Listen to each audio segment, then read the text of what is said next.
Welcome to Tabletop Cinema, where we bring together the worlds of filmmaking, tabletop role-playing, and video games. I'm your host Mikey, a freelance filmmaker, tabletop RPG game master, and variety streamer on Twitch. And tonight, we're going to continue our first playthrough of the Banner Saga 2. We are on our third episode of the Banner Saga 2, and I forgot what happened. We are in Chapter 11, where a foe may lurk. So we're transferring from Rook's party. The perspective will be shifting towards the Ravens. Yes. And we are trying to go north, where we will dump this sealed casket.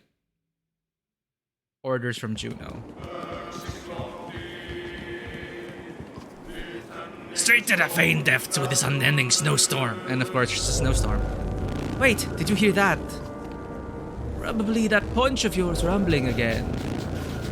Ambush! And the dredge are on this side because something is following us from the depths.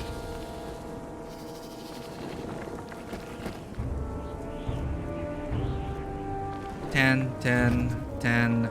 Little things over there. We got over there. Miadi to you, Blushing Peony. Hello there.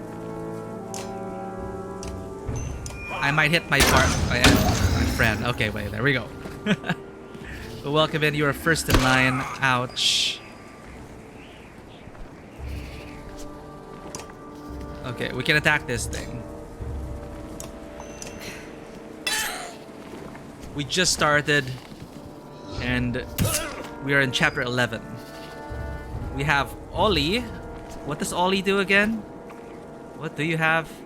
Axe Storm. Right, you can keep throwing stuff until it deflects. How about you move over there and you Axe Storm this guy. Corgle, long time no see. Hello. Thank you. And welcome back to you as well. I hope you've enjoyed your journeys wherever they took you. We're just here with Banner Saga 2. Oh, I'm gonna burp. Hello. Sorry, excuse me. Thank you for 14 months. You're on a 6-month streak. That is insane. How are things going? Especially on the tabletop side, Corgol. Sorry, wargaming side. Well, technically, tabletop wargaming side. Okay, we're gonna weaken this guy over here. Have you played the Banner Saga 2 before? I feel like it might be right up your alley. The Nordic-inspired turn-based strategy game. Chink. Gallery thing next week. You know, this is the one in Crucible, right? I think I passed by it in Mega Mall, but it wasn't. I don't think Frillian was exhibiting yet, but it's a sign. It's like I quoted it like, "Oh, what's this Crucible? And why are there some cool artworks inside?" So that's where Frillian will be exhibiting, right? But you mentioned gallery thing next week, or is this another one? Yeah, it's in Crucible. Starts May 16th to 28th. Yeah, so that I will check it out for sure. It's a sign. At least I know where Crucible is already. It's like, hey, stay tuned in this space. We were going to do axe throwy stuff. Axe Storm. Why does it deflect? Do we need to lower the armor? Yeah, but the game is great. It's from the writers, I believe, well, former. Oh, correct me if I'm wrong. Wait, no. Were the writers on this again? Anyway, you know, choices and consequences, hard life on the road, end of the world, it's breaking, Nordic inspirations, the works. So there are 3 games in this trilogy. That's redundant. This trilogy. And it's pretty good so far.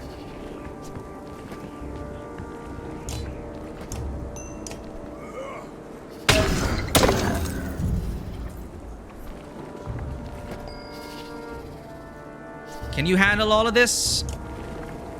Yes, you can.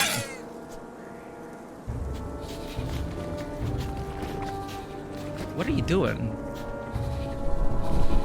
What? Oh! Vanished!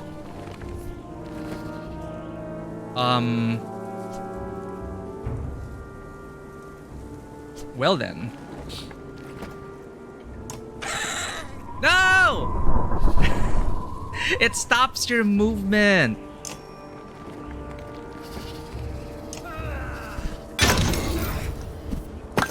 Deflect. I'm so unlucky with those axe throws.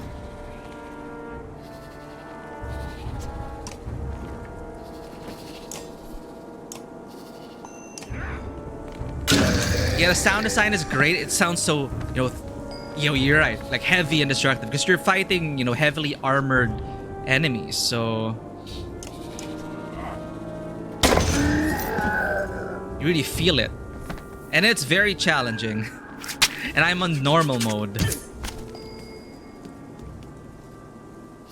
Okay, let's leave these at low ones. And some interesting things as well. Health is equal to the damage you deal as well.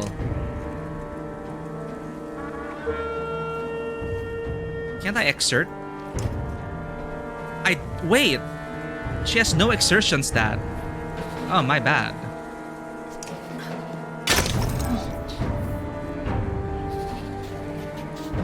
So these things disappear. You just have to remember where they disappear.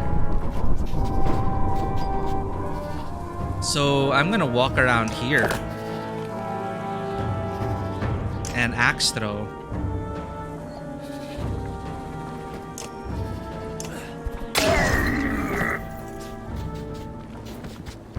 Fine, just vanish.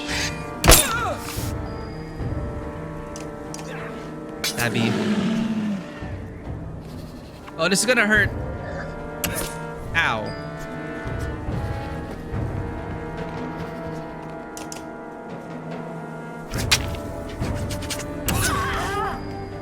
Welcome in, Vanua. Hello there. Alright, I think we're gonna have to make her fall back. She's low on armor right now. So Folka really has no exertion stat.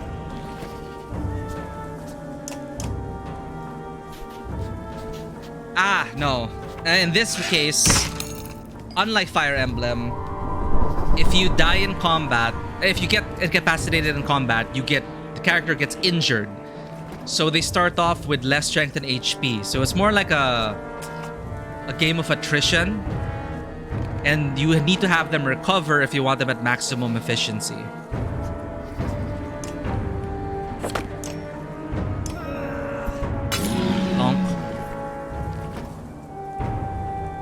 But where people perma-die is when you make certain decisions in the narrative side of things.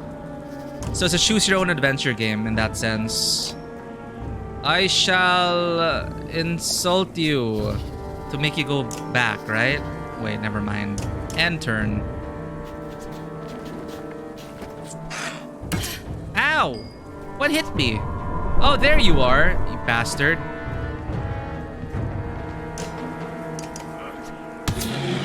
Whoops. Right, he's a berserker, so he accidentally hits his... Ah! She dead! See, like that. So now Folka's gonna get injured. And you'll have to swap her out if you want her to recover, or spend time resting, which will consume your resources, and you have limited resources because it is a harsh land.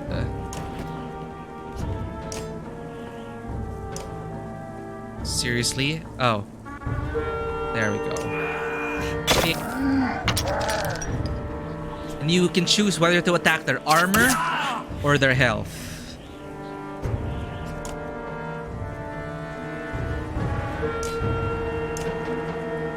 Let's try 70%. Nice.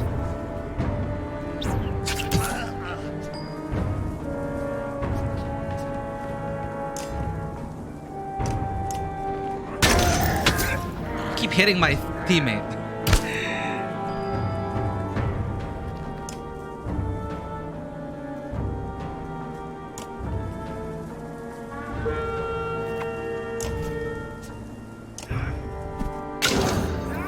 Keep throwing! More! Lame.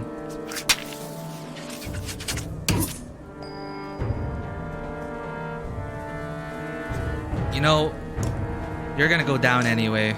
Go down fighting.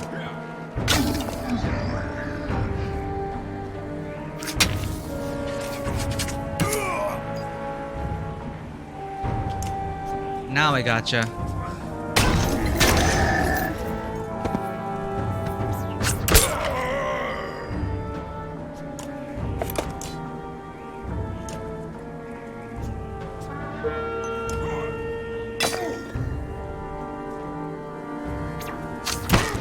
So you handle that guy, I'll handle this guy.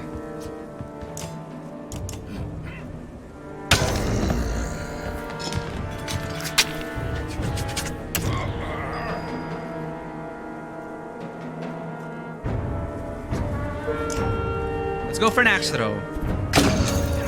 Come on. I have terrible streaks with that.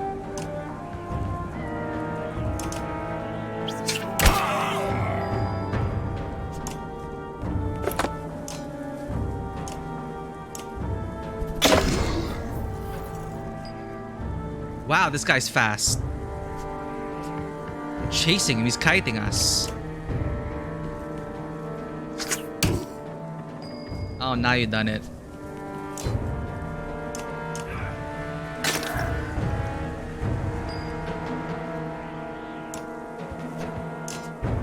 Seriously? Wow.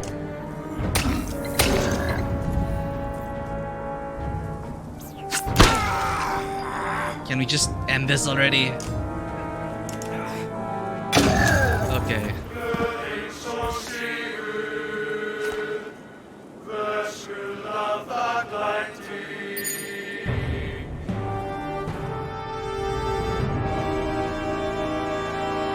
You grab a raven running by you. I want every one of our fighters ready to move. Now. Set a post inside these gates for them to wait for me. The fighter nods and takes off to find everyone. Where is that Fane Valka? Maybe up on the wall? The Fane Valka is here. Valka Zephyr! I've never heard you speak like that. The silent appearance of the two menders surprises you. You were outside the walls. What did you see? Dredge scouts. I wager my axis there's an army of them coming this way. The young mender's eyes go wide as he stares at Claw and Fang. And if that's true, they leveled this place. The storm must have hidden their approach. Or kept them at bay. But why are they here? Why now? I don't care. We're heading for the mountains. But the ravens could take on all these dredge, especially with the Falca's help. Like that time in River Lake when you helped Valka Fiorin. Huh. I'd forgotten about that. Nicholas' eyes light up.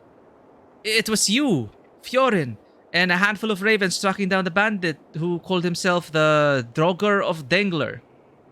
The river, a warren horn blares across the town. The army of dredge, you suspect, is real. Nicholas, find Gunmundur. Have his guards try to calm the people, but bring him to meet us at the barn with a cart. The young mender follows orders without question. Not a bad quality. The cart's not your business. I disagree.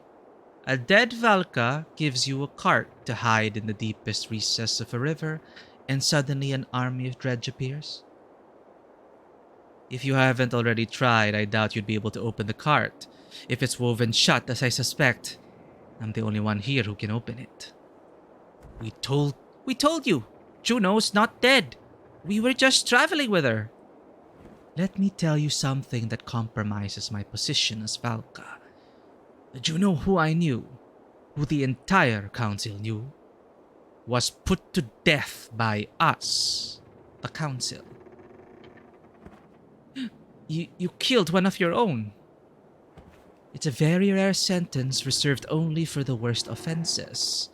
Altering people's minds, their thoughts, is one such offense. Volka gets quiet and looks at you.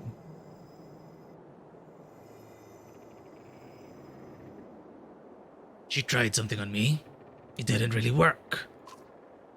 Because it wasn't Juno. It couldn't be, could it? Whoever it was got mercenaries to bring that cart here for free. Subtle. Regardless, Juno was put to death and Ivan was imprisoned. In his grief, he escaped and stole away with Juno's body. But for what purpose is anyone's guess. So, no, you will not be paid by the council for a job issued by a Valka whose life we ended. Your irritation is rising when another war horn sounds. 2 horns means a large force approaches. Collect what you need and hurry to the barn. It's time we discover why you're really here. Well, that's interesting. Because Juno, the Juno with us has been able to manipulate minds. Perhaps Ivan brought her back to life by imbuing her with another soul. You know, like God of War style. The last dredge falls and you pause, taking in heavy breaths. The snow is finally abating. The storm is moving south. Let's get inside the gates, you say. We have a barn. Why is there a barn? Market. Anything we want to buy. We have a lot of renown. But I want 20 days worth of resources. Oath of Ander. Wow, we should have people like at level 10 already. What are we doing? Dodge strength plus 1 will per turn. Oh. Interesting. This is just free will. Heh, free will. Let's get that just in case. I don't think we have any other good items here. Well, we can't even equip this or this. We can equip this. Plus 8% crit chance. Plus 2 move. And minus 1 aggro. So it's good for like an assassin. Or hit and run maybe with one of our horseborn maybe. Yeah, you know what? Let's buy it. Bye. Bye. Bye. Alright. Promoting our units? Who needs to? Anyway. The smell of hay and Yawk's dung is heavy as you enter the stout wooden barn. Zephyr and Nichols are talking in hushed tones to the guard captain Gudmundur, who glances at the large cart nervously. Everyone knows why we are here, she says. I do not believe in coincidences, but I cannot begin to imagine what would draw an army of dredge to Bindal besides the contents of this cart. She moves her spear in intricate motions, occasionally shaking her head and starting over. Finally, she looks at you to open it. But our contract! Juno's dead body. Oh, it's... Whoa. So it's a good thing we're gonna bury this person, right? That guy thinks he's dead. He thought he died, so he died. Or he's dead. He believes he's dead. And that's such a great use of Juno, quote-unquote, Juno's Valka powers. Able to, you know, manipulate minds and memories, and you can kill someone by just letting them believe that they are dead. It's not really a true death, but it's essentially you're dead. Because you believe you're dead. The sight of the Sunder Bellower's body in the cart silences everyone but you. You howl as the memory of a dream tears through your mind and drops you to a knee. A strange tower of white stone, lightning, fear, confusion, distrust. There is a wrongness about it all. Bolverk, hey! Volka's voice draws you from the dream, and she's shaking you by the straps of your cloak. Everyone is watching. Another dream? She asks. Your eyes finally focus on hers. A white stone tower. Lightning. What are you talking about? Zephyr asks, pulling away from the cart. Her tone is full of concern. I saw a tower. Lightning. I don't know what I saw. The Valka pauses briefly before shrugging. This is unexpected, Zephyr says. The Valka looks unaccustomed to surprises. Good, Mundur. Continue your task. Nichols, take some fighters and open the mine. Keep that path clear at all costs. As both men begin to leave, she points to the cart and shouts, Not a word of this! They nod on their way out. She turns to you and Folka. So that's why Juno wanted us to bury it deep inside, because if the dredge get him, well, that's a problem for us. This cart. I'm not sure why they are attacking, but if the dredge recapture Bellower, he's dead. Who cares if they take him? He cannot die. His immortality is more than a rumor. Dredge lives have no natural end, but they can be killed. All except the immortal Sundar, Bellower. They live forever. Zephyr nods, but looks lost in thought.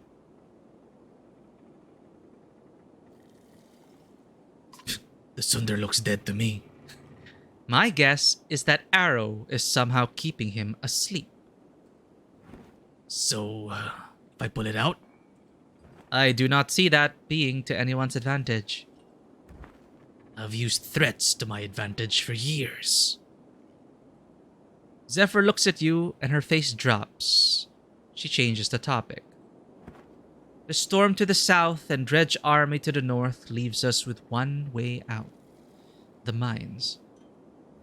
Wait, our way out is to sit in a hole in the ground. Why should I trust anything you say? How would lies serve me in this moment? If the situation was not dire, why would I reveal secrets guarded by the council? She does seem more open than any Valka or Bender you have ever met. If we go with you, what is required? We only have a couple of hours to move food and people to the mine. I'll be at the opening preparing the way.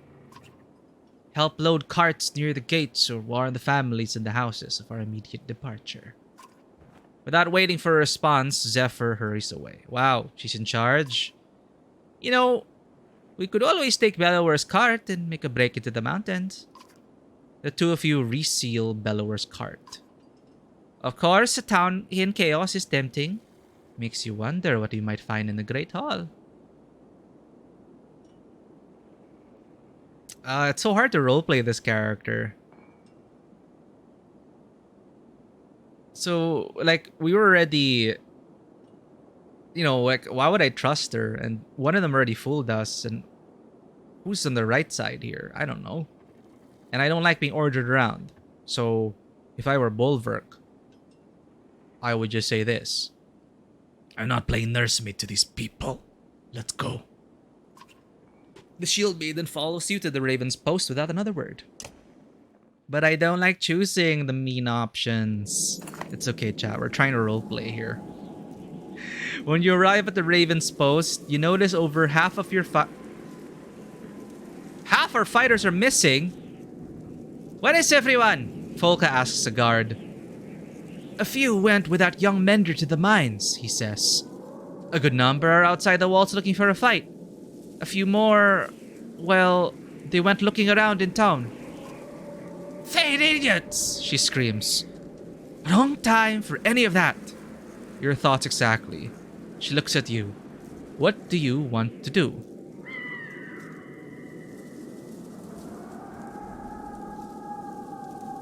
It's like this is another opportunity for the Game Master's giving you another opportunity to, are you sure you want to leave? Stick with the plan of leaving and find who you can. But we're gonna leave all the ravens behind. What does that say about our mercenary code? Okay, I guess my headcanon code is that you leave no raven behind. So it's like... Vain idiots. Give up on leaving. It's no good. By the time we round up the others, we'll miss our opportunity. Folka's shoulders droop and she nods. All the remaining ravens have gathered around you. We can still help the Valka with loading carts or alerting people in the houses, Folka says. Or we could help ourselves. No, we don't stoop that low.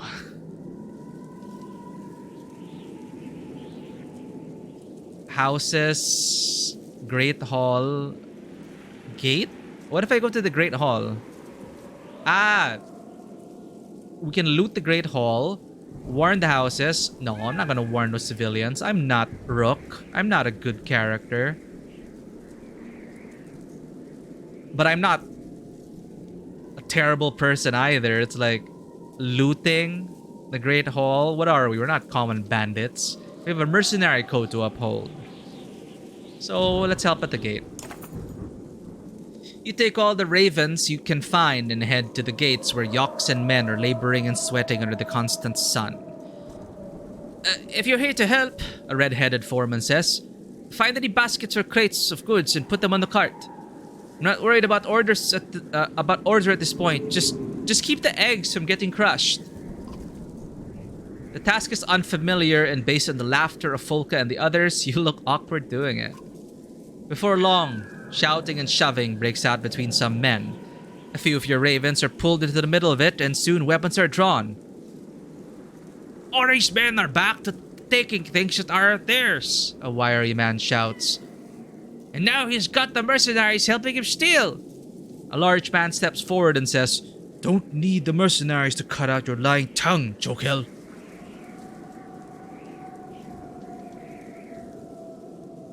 Pull out your axes and threaten them all. Nah, I think we're outnumbered.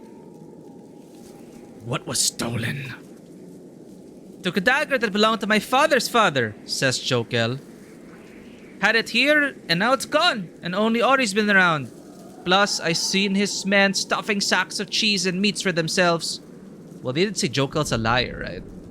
Ori crashes into the man without further warning. A dangerous brawl erupts that results in crushed food, broken carts, and a few dead bodies. I roll my eyes. The red-headed foreman stares at everyone. Why are we worried about Dredge when we're so willing to kill each other? He pulls a smashed crate from the cart and throws it on the ground. Let's get to the mine. At the mine entrance, Zephyr is shocked to hear of men killing each other. The lack of supplies only make things worse. Fools, she shouts, her voice shaking. A loud slam against the gate signals the arrival of the dredge. Everyone inside, she says. Welp. Not my problem. Oh, cool. The mine shaft is cramped, and more than once your broken horns knock against the rough ceiling or a timber. You follow Valka Zephyr at the head of the caravan. She is lighting one of many bracketed torches along the way when she shouts from the mouth of the mine. Of the mine reach. What? When shouts from the mouth of the mine reach you. Dredge! The gates of the town did nothing to halt their advance. Gudmundur and his men will slow them, Zephyr says. But it may not be enough. They have orders to collapse the opening if they're overwhelmed. Will you keep them from being overwhelmed?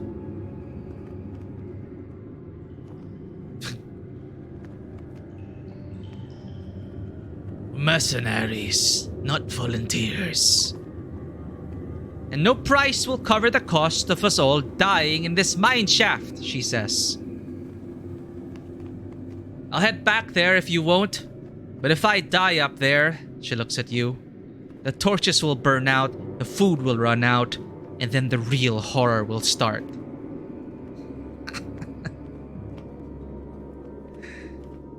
Dredge is a hilarious curse word. Wait, no, dredge. Oh, wait, I guess you could use it as a curse word.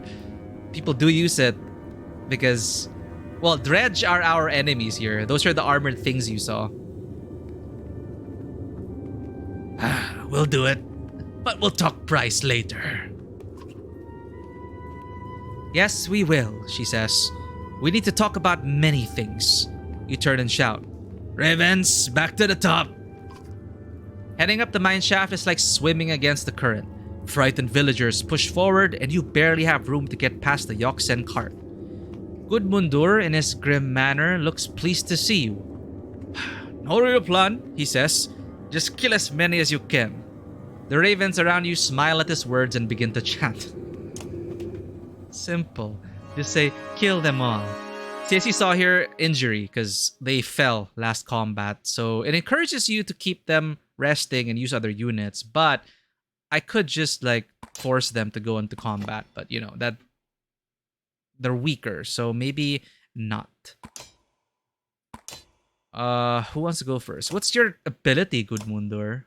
Stonewall. Okay, you can go first. Bulwark. Can I promote you? Alright, I used up all my renown. Because I'm smart like that. Bercy. Krumer. Krumer is our, like, strongest guy here. And Bercy.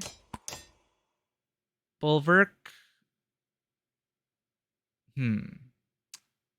Oli. Do I want back? Who's back? Right, Pig Sticker.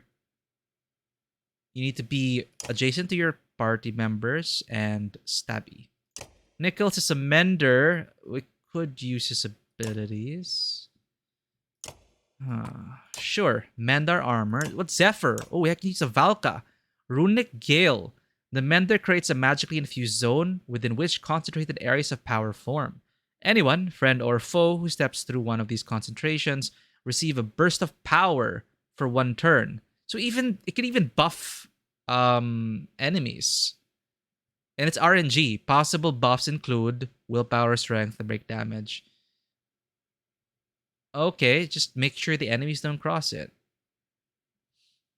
Very interesting to use about the trick. Yeah, I can see that, but I'll try using her because it's the first time we get to use a Valka. Who do I replace though? I feel like Gudmundur's useless.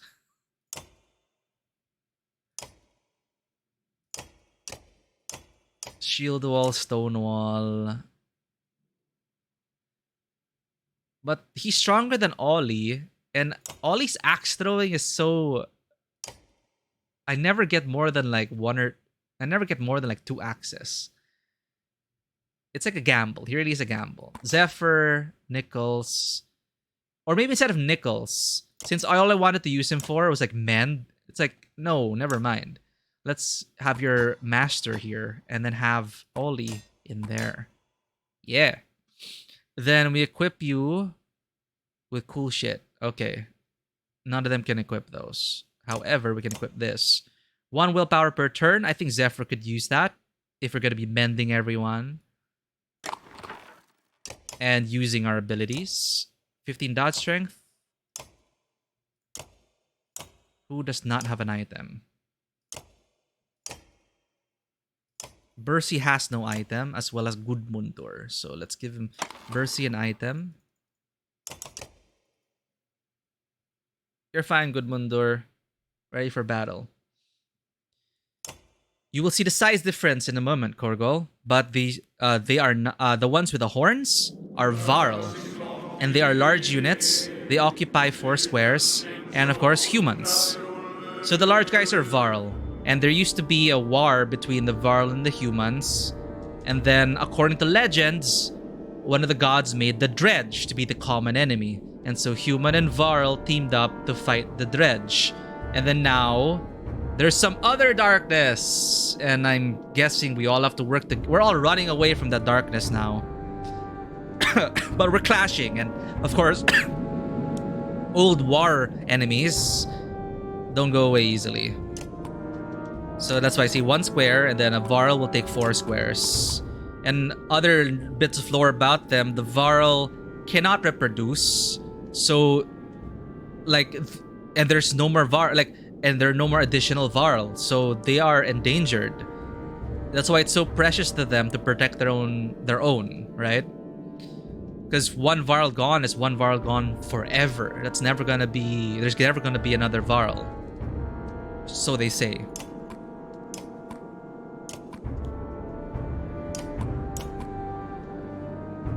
$15 boy.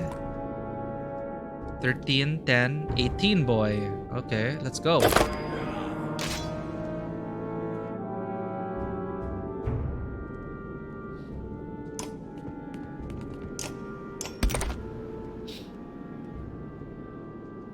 Yeah, lure you in. Come on. Let's deal some damage. Weaken that guy.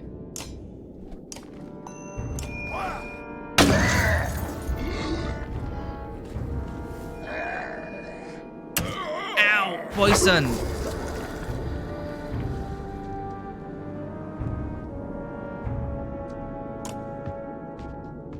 Our next heavy hitter. Weaken him.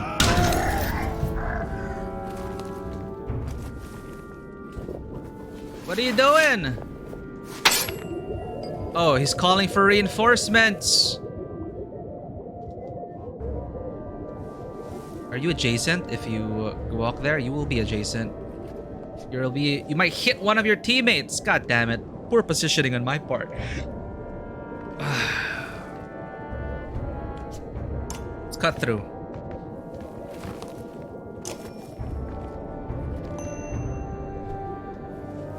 Wait, 14. You want it for killing blows, though. He has a lot of armor, so... Let's go. What are you doing? You're calling reinforcements. Ugh, these guys.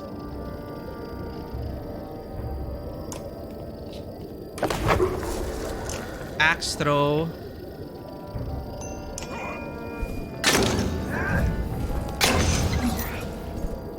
Come on, more axe. More axe throws. Yeah, let's keep going. Okay.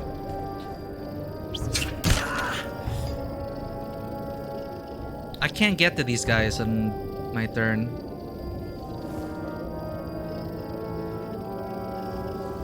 How can I mend?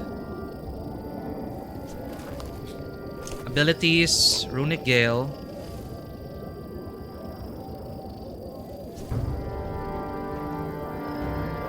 Let's create one here.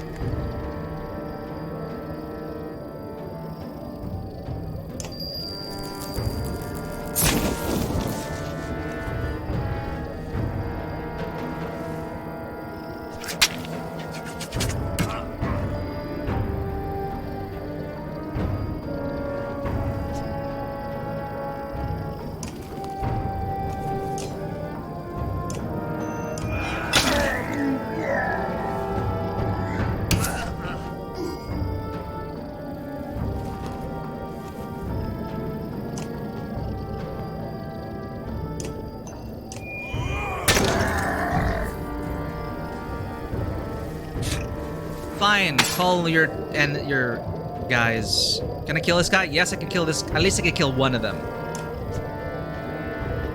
Oh, wait. What if I Tempest? Normal strength damage to 3 adjacent enemies. 2 adjacent enemies going clockwise from the target. No, it's normal strength damage. I need to willpower damage this guy. Stop it! Whoa! Explodey! Wait, what did he do? He killed his own. Okay.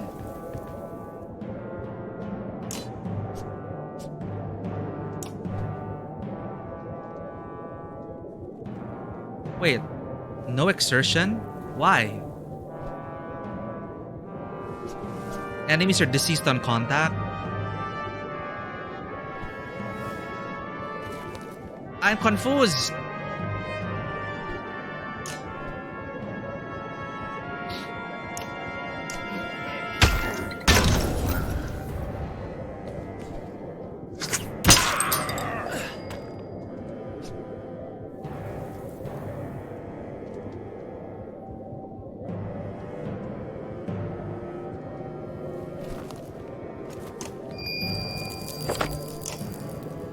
Axe throw. Wait, no. I should be focusing on this dude. Lol. My bad.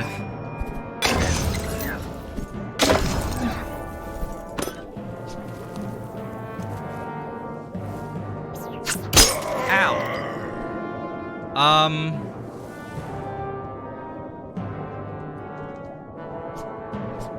Better than nothing.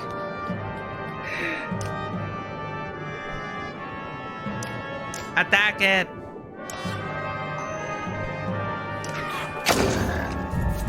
Oh, it detonated this friend. Okay, you can handle that, Valka.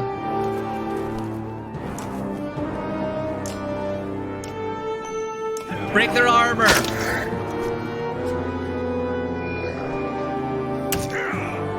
Oh! Ah, he's almost down. I didn't realize.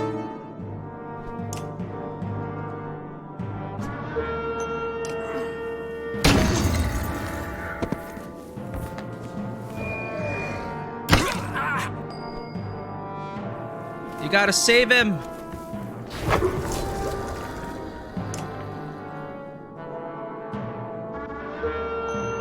Incapacitate him. Very nice.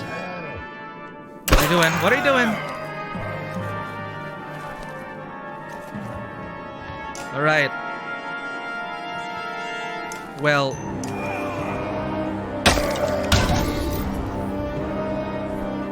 No! This poison, man. Take this guy out.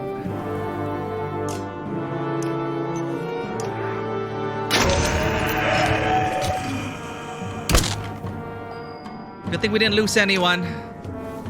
Thank God. Monk. Whoa, what? Oh, this has to be a cutscene. Fall back! We're closing the mine! Okay. That went pretty smooth. Didn't lose anyone. Could not have handled a second wave. Fall back! Gudmunda repeats. The opening is ready to come down! As everyone sprints into the mine, the guard captain tosses you a heavy hammer and points at the timber. You deserve the honor, he says. You turn and look at the grey sky, the snow, Bindal, and the dredge walking toward you. With a hefty swing, the timber snaps and rocks begin to fall. You drop the hammer and race down the shaft toward the light of the torches. No, we're trapped underground. Ahead, the path comes to a dead end against the smooth surface of a large rock. We should camp, Zephyr says. It may be the last decent sleep these people get for days. I'll need Nichols to assist me in opening the path beyond. But first, you and I should talk. Alright, menders can shape the world, literally.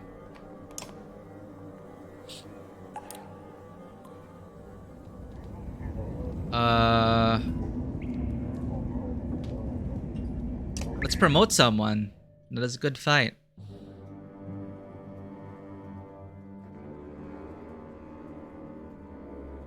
Who should I promote?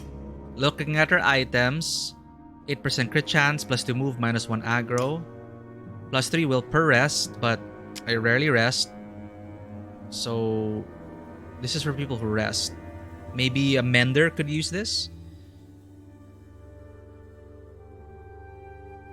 So for this, my +2 move, -1 aggro, +8 crit chance. I think Bulwark might be able to use that well. Yeah. They get in there quickly, hit 2 times.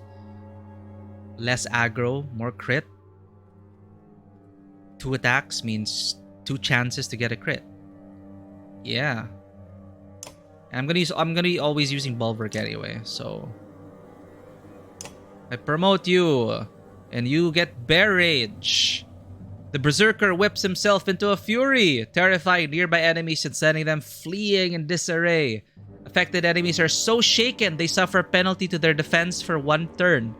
The Berserker also counterattacks any blows from enemies.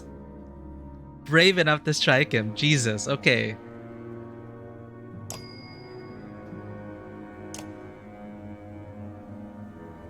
What? Oh, we don't have enough renown. Fine. I was looking at the wrong numbers. We're gonna do a challenge then to gain renown. Bah, Holfi says. Come back with someone new. I'm tired of seeing the same old faces. You consider what he's saying. But we have new faces. Give me a challenge for free renown. Sad.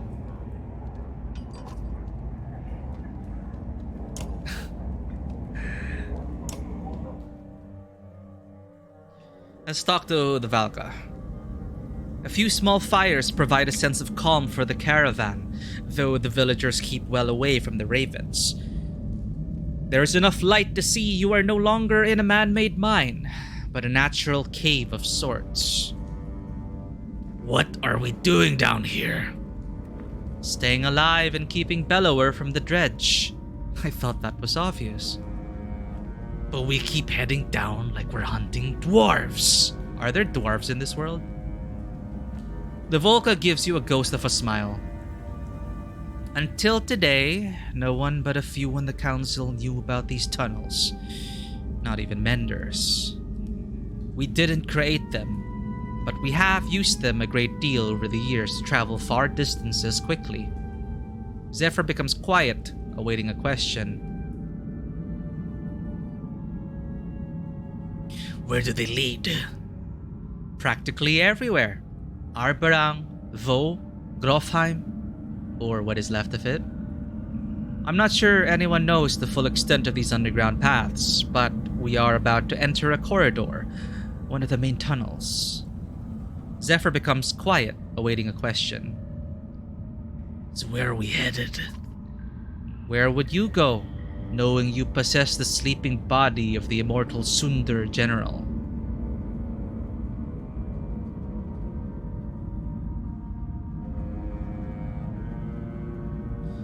Dropping it in the Blue River still sounds good. It was not a terrible plan by... We'll call her Juno for simplicity. But the closest I could get us is a path to the middle of the Fladavalor Plains. I have to assume the Dredge army is there in force. Manahar is the safest place to secure Bellower's body. Whatever drew the Dredge army toward us in Bindal, the council can find a way to stop it. What about my ravens? So far, helping Valka pays less than a bloodshed coin. And that is why I am talking to you alone now. The corridor will lead us to Manahar in a week's time. See us there safely and I give you a genuine Valka oath. You will be rewarded well enough to never need to work again. Sounds too good to be true. You look around at the cave walls and back the way you came. We'll go to Manahar. We were heading there after the Blue River anyway. Alright. Do we have anyone to rest? Does anyone need rest? Nah, I'm good with this party. It's okay. Maybe I could put Mogan in instead of Gudmundur.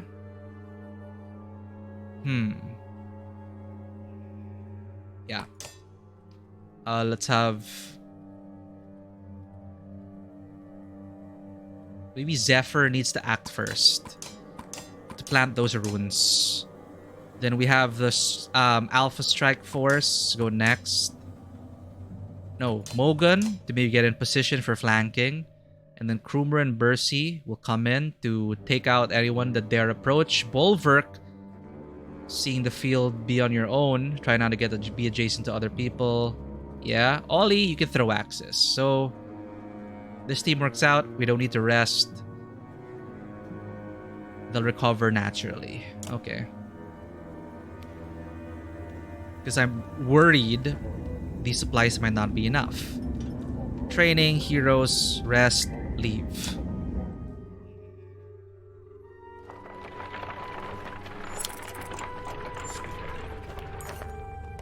In the light of torches, everyone is covered in soot and dirt. They smell bad too. It comes as no surprise when the sound of running water excites the caravan. "It has to be some underground river or something," a woman says, and all the villagers start moving that direction. "Everyone stop! Scouts will check it out." Those around you stop, but others push onward. Soon, you hear small popping noises, then screams. All you see is bobbing torches until the villagers run back to the path. It killed them!" a man yells. You grab him by the shoulder. Some kind of plant. Leaves made the noise like water. Leaves made the noise like water, but it had thorns and grabbed them. They just died. Damn. "This is terrible," Zephyr says, taking the deaths personally. "We should stick to the paths as much as possible. Too much can go wrong down here." The faces of those passing you are frightened. Okay, we're still at normal morale at least. Who the heck are you? Hello? The man's sudden appearance makes you tense. "I didn't mean to sneak up on you. It's something I do. I mean, something I've learned to do." "Something that will get you killed if you do it to me again." Okay, yes, understood. But it does have its uses. Just allow me to fight alongside you in a fight. You won't regret it. Oh, he might have that same stealth mechanic as what we saw earlier. You scoff and turn away from the man, only to see Gudmundur approach. "I see him at ditch. Strange fellow to have next to you in a fight, but he finds his way through enemy defenses." "Then you fight next to him. People near me tend to get hurt, but his injuries won't be an accident." Fair. Right? This is why I'm saying you might love this game. You will love this game, Korgol. It sounds like a campaign Korgol would be a part of, honestly. "What's going on here?" you hear Folka ask a group of ravens. They're standing around a whimpering man on his knees. "He kept whining about being hungry," one of your fighters says. "We found these little glowing berries for him, but suddenly, he's not so hungry." The others chuckle. Knock the berries out of his hand. Make your fighters eat them. I feel like that's a very Bulwark thing to do. Make your fighters eat them. As the fighters chew, their mouths glow with berry juice. Folka and the man she helped start laughing. The fighters look at each other and laugh. After a while, they show no signs of illness. They don't taste half bad either," says one raven. Others start collecting the berries to eat and squeeze, waving glowing hands in the dark. Oh my god, it's a rave party. Mothers rub their smiling children in the juices in order to keep track of them. Okay, that's a practical use for the glowing juice. I thought they were gonna stuff their children with the happy berries. Okay, we got supplies and morale improved. Good.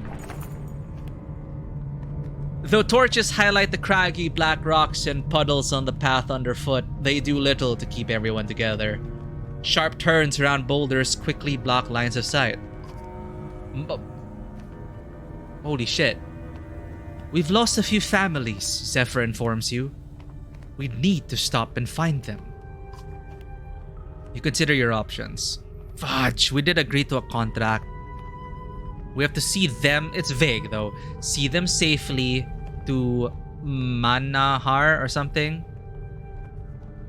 So I don't think it'll be good on our record if we allow people to die and go missing.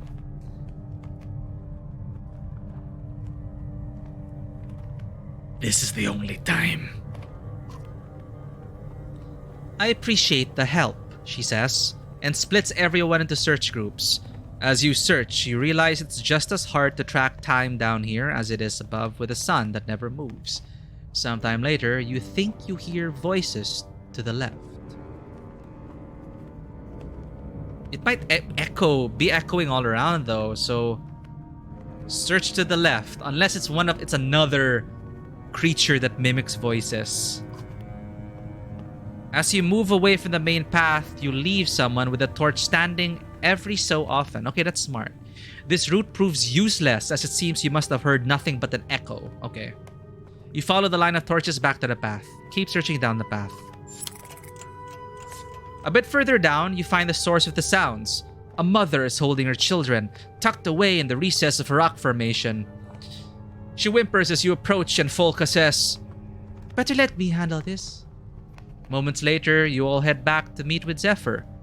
Surprisingly, all the missing clansmen were found. Happy day. Wow. And we foraged for berries, so we made up for the supplies. Win-win. Water barrels are running low, Holfi, your quartermaster reports. And I'll be damned if I start licking these slimy rocks for a drink. The Shield Maiden looks at you. Oh, by the way, this is also very... This could basically be a campaign in Band of Blades. It is essentially a Band of Blades campaign. The Shield Maiden looks at you. If these people start getting desperate for water down here, you cut her off.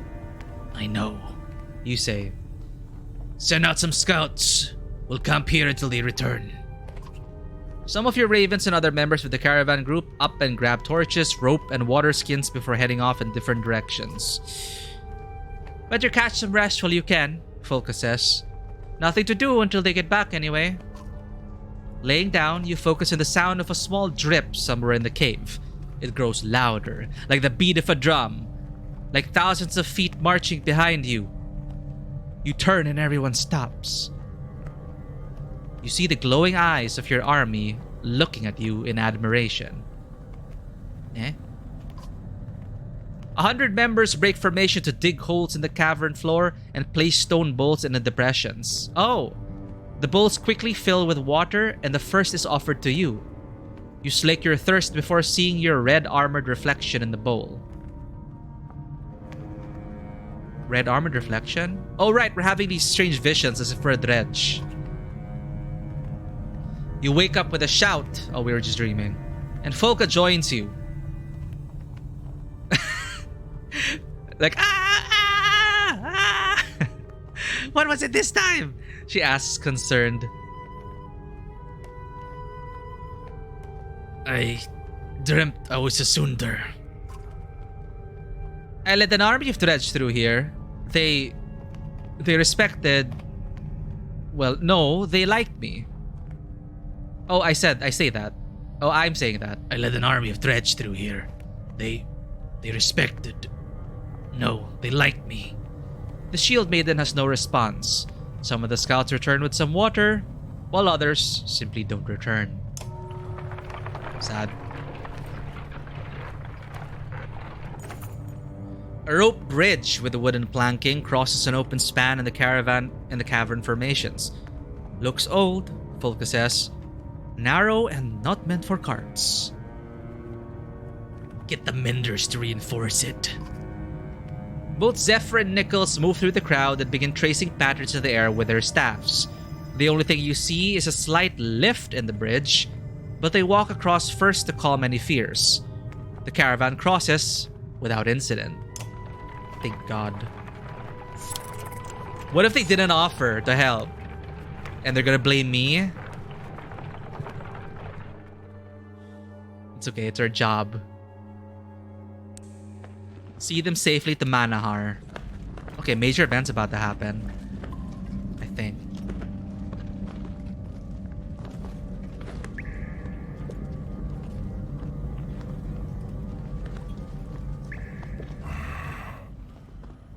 I've slept in caves like this for entire winters. That's Bulwark. But there's something about this place. Something old. Unfamiliar. I don't like it. But I don't like all these humans on the verge of panic either. Maybe these dwellings up ahead will calm them down. Maybe. Pretty though. Ooh, what that? Godstone.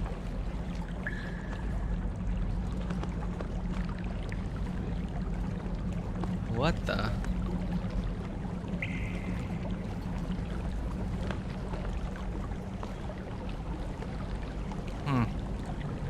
It's like it's bleeding almost.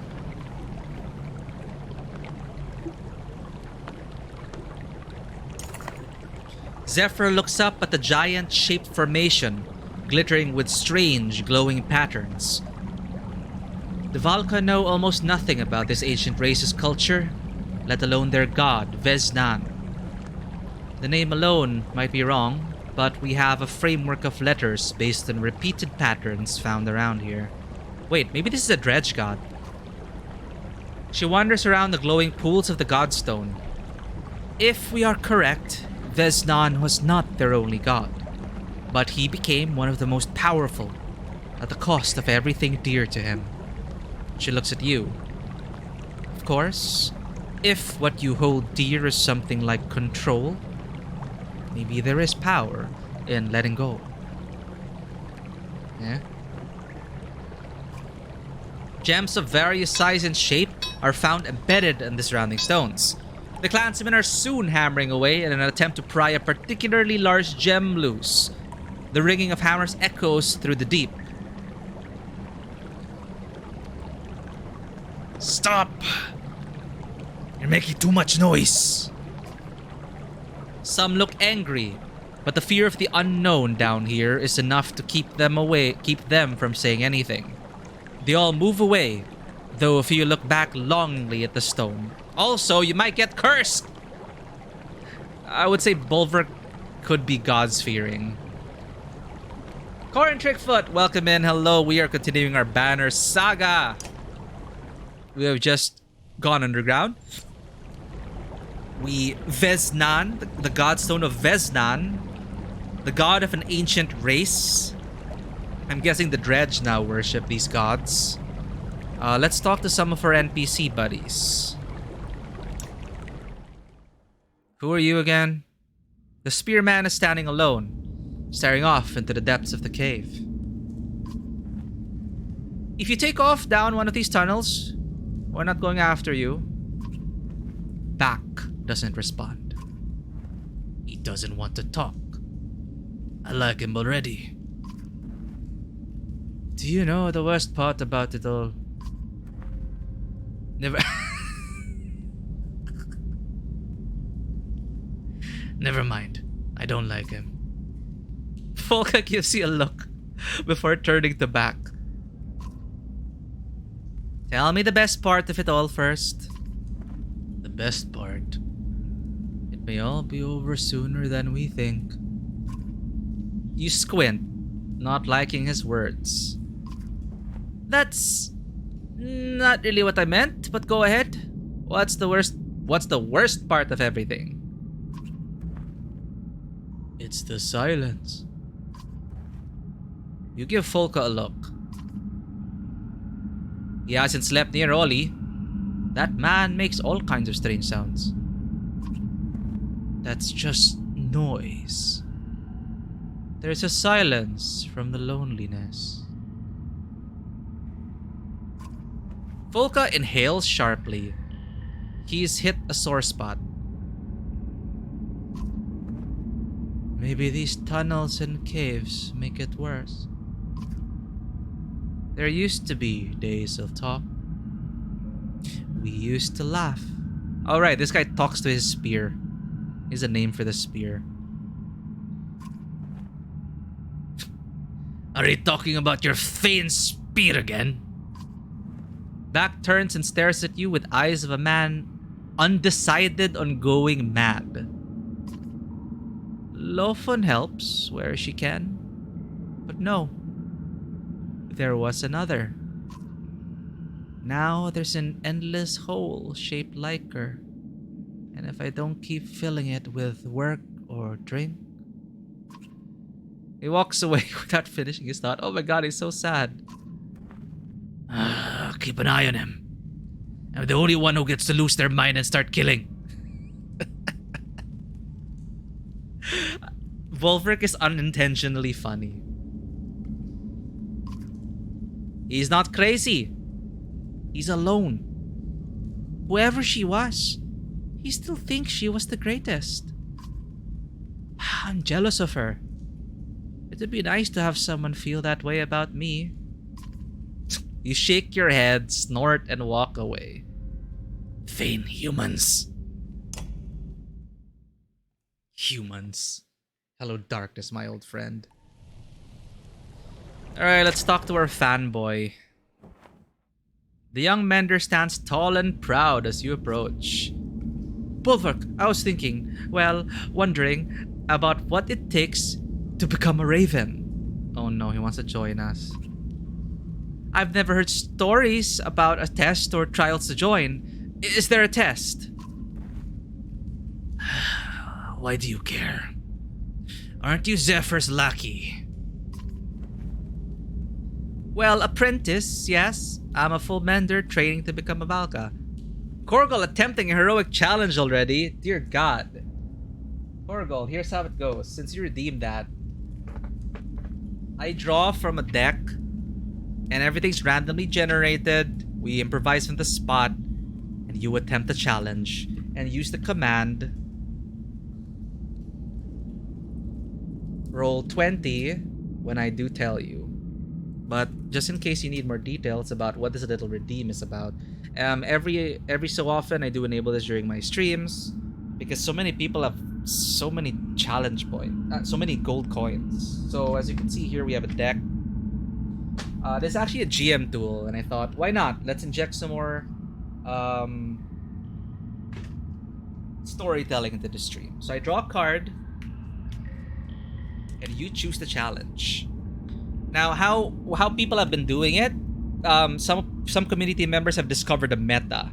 What they do is they use their gold coins on loot. It's a redeem there. They loot and loot and loot, and explore, and then attempt a challenge. Because the items you find might be able to be... It's kind of like a meta game. And you might be able to use those items creatively in the upcoming challenges. But, you know, I know your roles can be very godly. This is your challenge. Please choose one. Will you use fire or smoke to win or escape a conflict? Or will you cleave through multiple foes or objects with a single attack?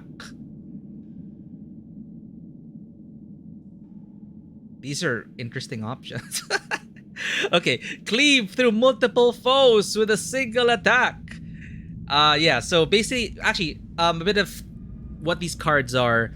These are actually like little achievements you could give to your players before the start of a session. So for example, you know, it might encourage them to like go achievement hunting. Like, change or create a weather phenomenon, or prevent or predict a disaster discovery. So your players hold on to these cards, and then when they accomplish something, they say, oh, achievement complete. And then, if you're successful, you earn a reward. So I kind of turned it into a meta game here, where we have this Google Doc, and some community members have already started their little journey. So we've just been drawing cards, and it was a little experiment. It turned into some shared universe kind of thing, and we're just coming up with fun little vignettes on the spot. So you have chosen to cleave through multiple flows. Let's add you here. This is alphabetical.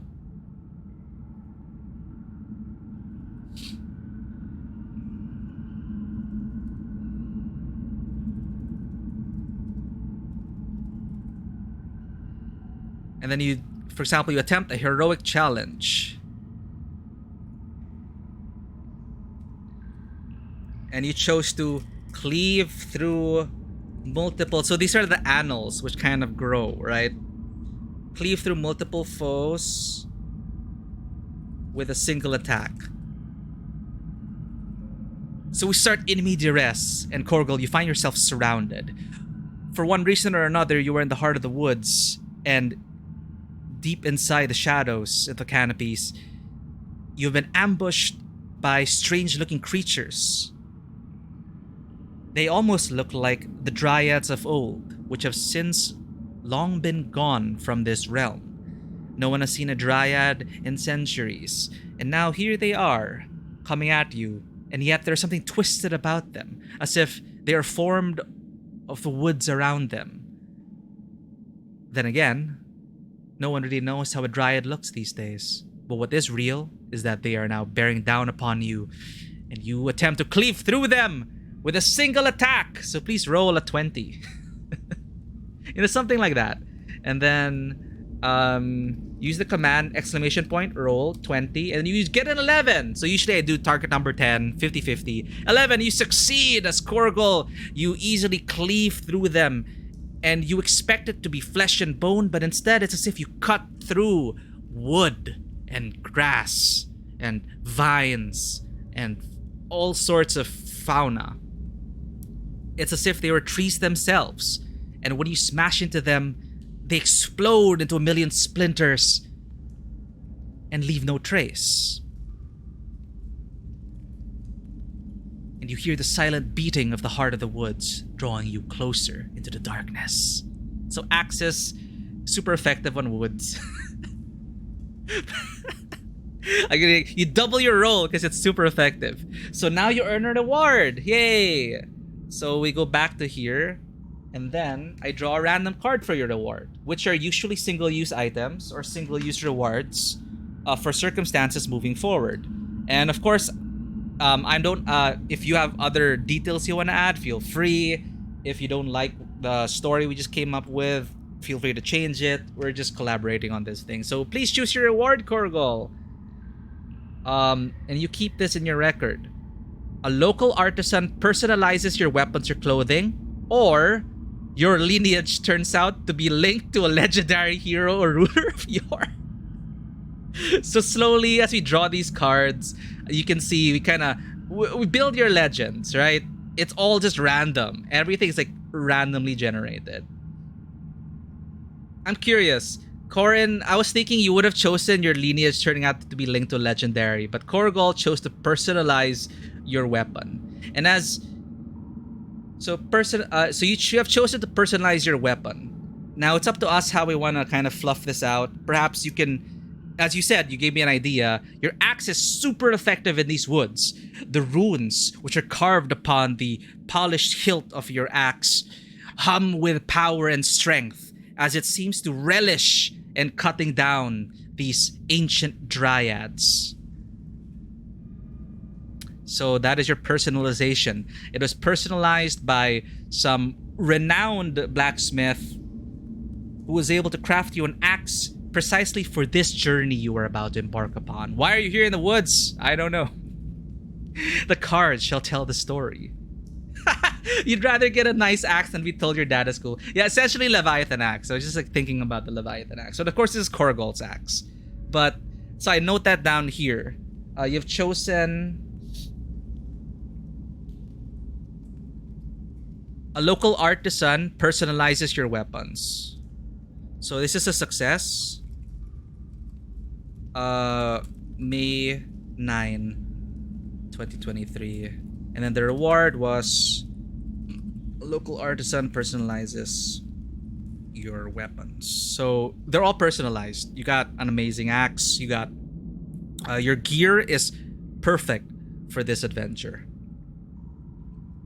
And then, you know, sometimes if the scene makes sense, if there are other people in chat who are also part of this little meta game we're coming up with, sometimes you can give each other bonuses, you can craft the scene together. So it's just that. It's just encourage a bit more to exercise this creative part in our brains. And I could even dedicate a stream entirely to world building, which I do plan. I hope to be able to collaborate with other people to just perhaps, you know, create a module on the spot, create something on the fly for people to use, or I don't know, create as a template for maybe a short web comic or something. I'd love to collaborate with more creatives and people. But thank you for redeeming those. There are people with so many gold coins. As you said, you have like almost 100,000. So I needed something to for people to dump their cash on. So I hope that is entertaining for you. And you are now officially in the Tabletop Cinema annals. It's been a while since we've used that word. Of course, inspired by our campaign with the Annals, capital A. But yeah, so we got a bunch of the community members who have already started it, and we're just having fun with it. It is a little experiment, and it seemed to get some positive reception. So when it's a pretty slow-paced game or perhaps an RPG, I tend to enable it. But if it's like an action game or something, I usually just disable it. But yeah, you join in at the right time. Yay! Commercial break over. Let's get back to Nichols, the fanboy, wanting to become a raven. He holds us in high regard. He's heard of our legends, and I don't know. I guess this is an opportunity to learn more about the band of ravens. Oh, feel free to claim your loot. They work all the same way. Like I have these decks, and if you like redeem loot, I just draw a random thing, and it's usually, if it's your first time looting, we just fill your pack, your virtual backpack, with starting items. And if you roll a 20, you get loot from the shiny deck. So we have a bit of a gotcha trap here. And it's all just lighthearted fun. Like there are no rules or anything. We're just coming up with cool shit. All right. So Nichols is telling us about he's an apprentice, yes. I'm a full mender training to become a Valka. Part of our training requires world experience, and he wants world experience by joining us. Couldn't you work with a blacksmith or something? Nichols frowns at her. Yeah, if you're a mender... Okay, the menders in this world, they literally use the mending spell. Except their mending spell can expand all the way to mending the earth. As in, they can lift up like really powerful menders can build land bridges and create mountains if they really set their mind to it. So it's like mending spells, super powered anime level. But on the apprentice level, it's the mending spell. Oh, your armor's broken. Mend. So that's why Folka was like, can't he just join a blacksmith? Would you kill... I take recruits seriously. So Bulwark is just gonna say this. Would you kill someone for coin? Kill for... Let's dash this person's dreams. You never meet your heroes. The mender's face pales a bit. I mean, I guess if that was the job, really? Folka walks up and clamps a hand on one of Nikhil's now sagging shoulders. Most of what we do never makes it into the Skald songs. I guess I need to think on this a bit more. Let us know in Manahar.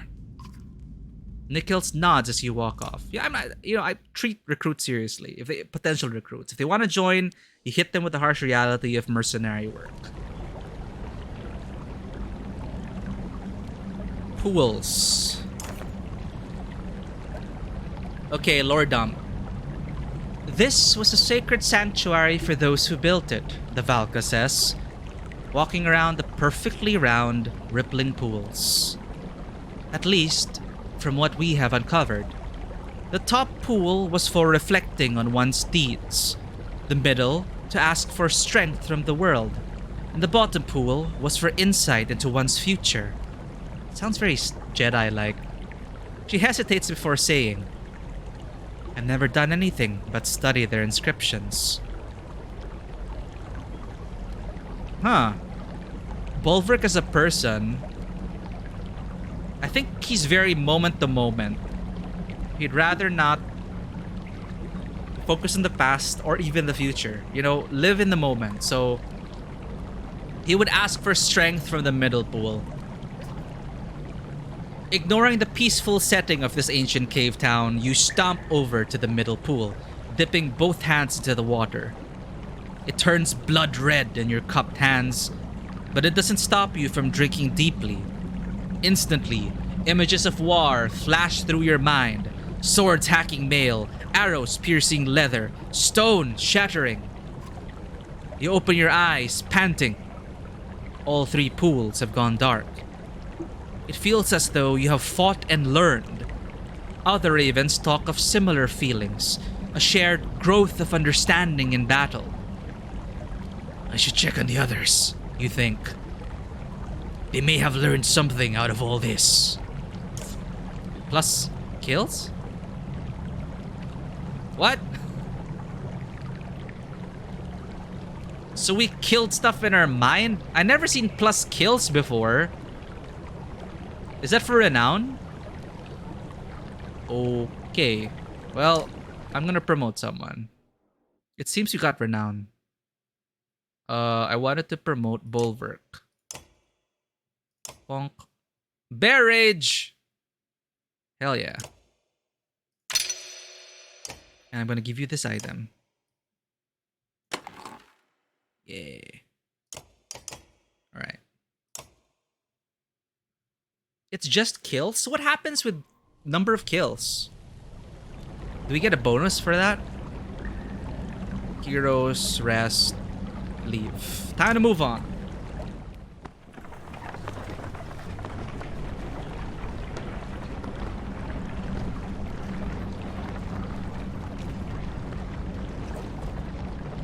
You got a bit more from the lake. Cool, cool. So we did get renowned. Yeah, I realized like we couldn't promote, but now we could.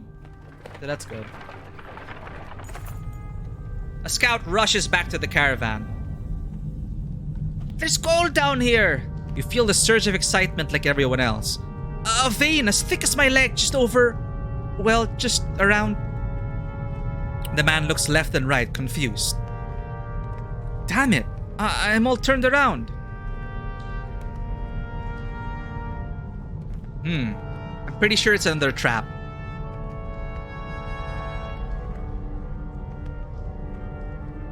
Gold does us no good right now anyway. Maybe not for you, a scrawny man says. Not all of us got your reputation though.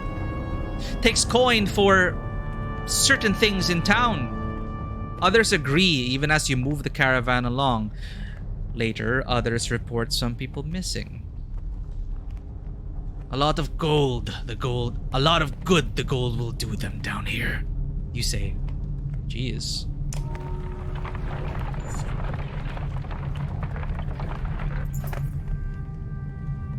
Welcome in, Fisher. We have just descended into the mines. Before dinner's ready, I'm sure it's a delicious dish again. Alright. You stop, turn your head, and open your jaw slightly to increase your hearing. What? Does that really work? Open your jaw slightly to increase your hearing? I bet a lot of people tried it after reading this. I did not know that. So you open your jaw slightly to increase your hearing.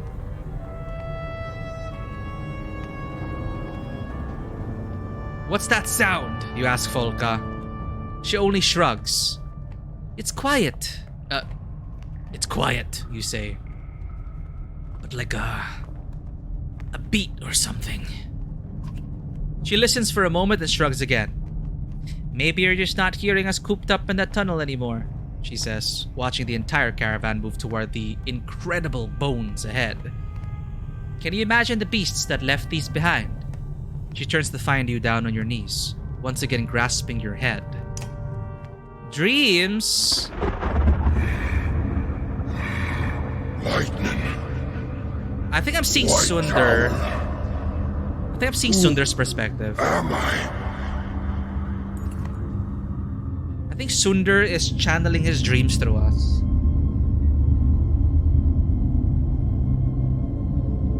On your damn feet! Come on!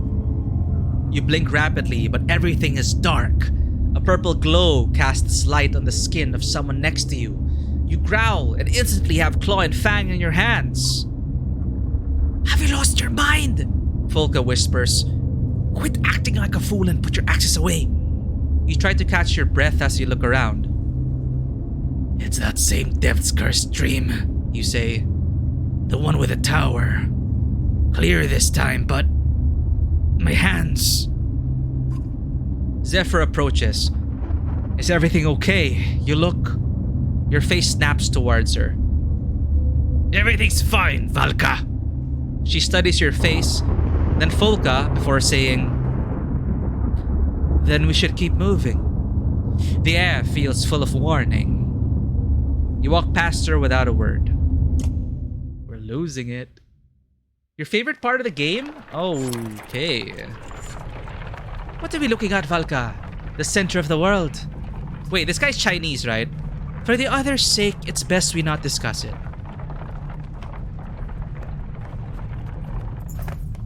Now I'm imagining James Hong's voice in my head. Wait, the Valka says quietly, softly stepping forward. Something's wrong. Listen. You feel more than hear a sound. Vibrations through the cavern, perhaps. Cavern floor, perhaps. Get ready for anything, you say. And the ravens spread the word down the line, each fighter drawing their weapons.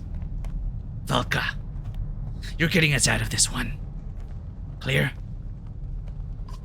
She looks concerned, but before she responds, you see movement over the rise in the massive cavern. It's the silhouette of a dredged force with large shapes you have never before seen.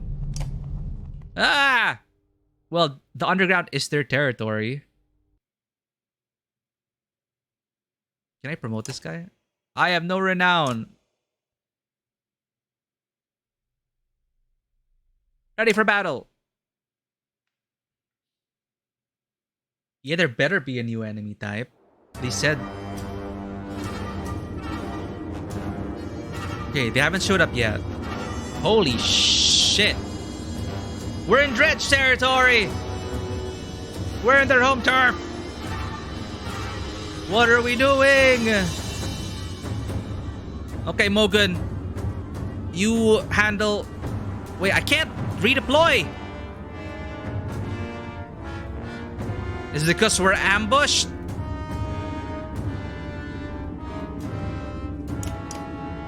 Oh, wait. I really can't redeploy. Okay, ready!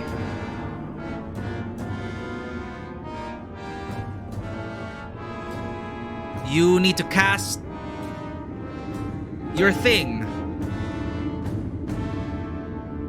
Stick together, comrades. Magpie! Hello there. Thank you for 15 months. What is going on, chat? We have people at 15 months, 10 months, 20 months. It is unbelievable. Without your support, we wouldn't be here. Thank you so much. I hope to really continue to grow this channel, grow this community, and I hope we get to do great things together. You don't know if it's an ambush or if it's a glitch that happens. Well, I get it happened to us once in a while. When we get ambushed, we cannot redeploy. So this doesn't make sense though. Maybe it is a bug. But anyway, we make do. Let's move out of the way for the Varl and create a runic gale over here for 3 runes. And hopefully... Wait, no, that's close to the enemy! Ah! They're gonna pick up the runes. What have we done?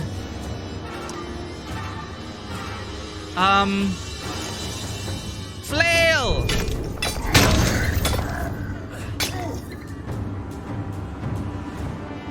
Don't you dare get the rune.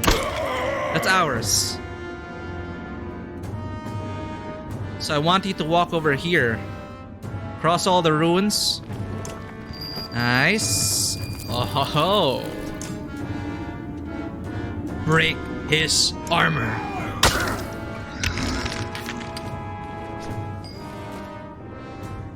You can take care of that. 1 hit, 1 kill. Boom.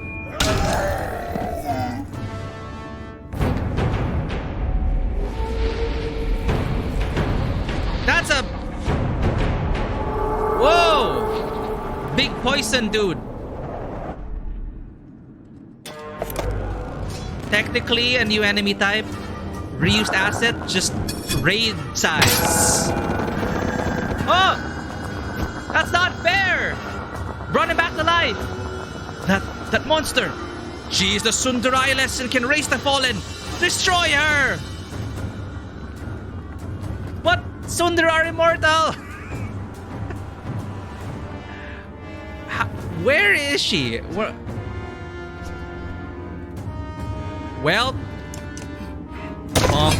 there you are.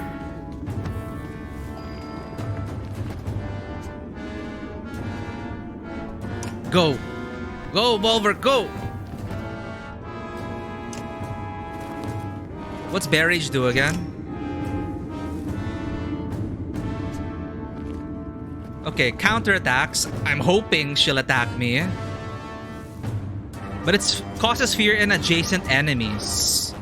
But for lack of better things to do, Rage!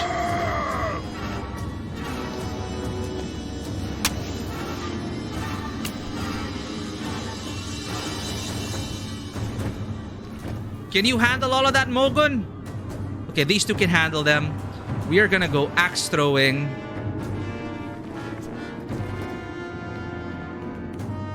Axe storm. Yeah. Oh no!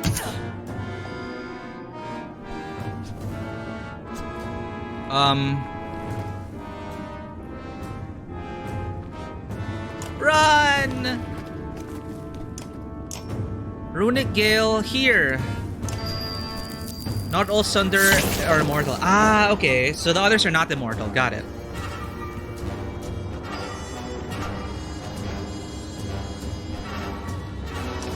You're not getting away from me.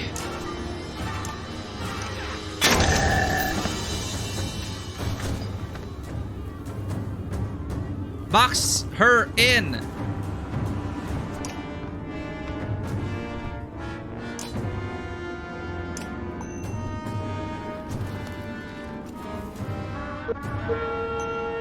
Break the armor.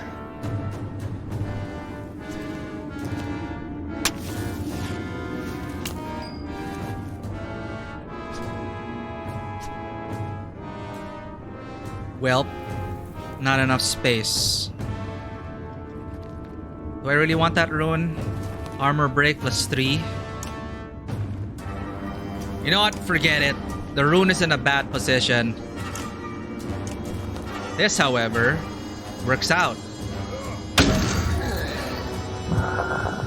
Fine, bring that one back to life.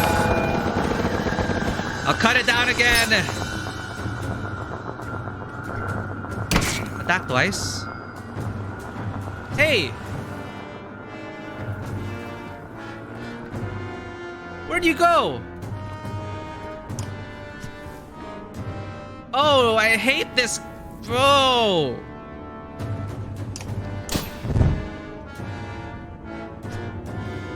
Teleport?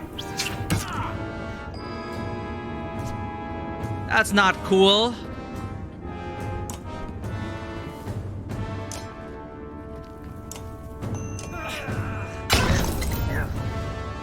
Okay, I have to rethink my strategy.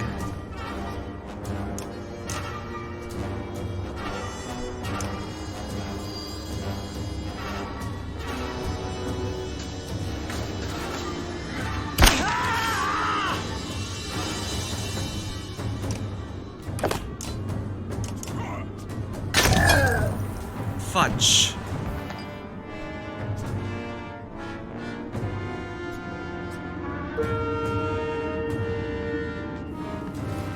You gotta get to her.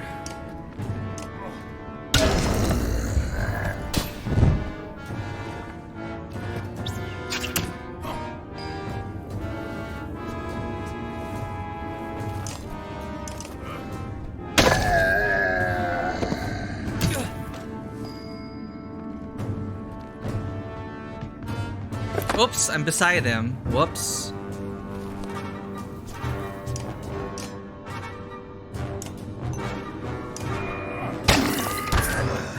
Sorry, bud.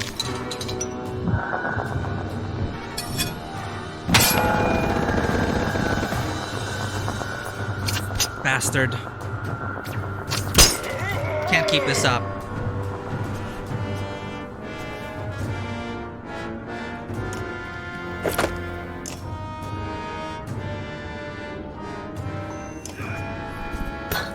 Wow. Deflected already.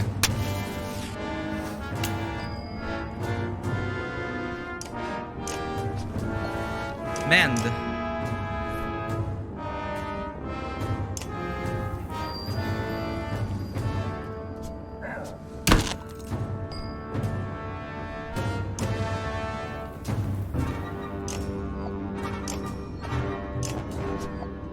Why can't I?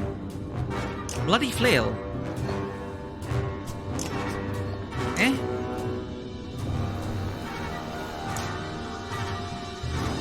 Am I bugged?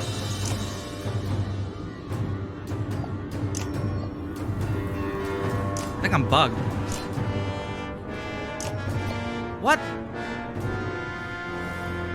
Mogun, attack. I can't even attack. What?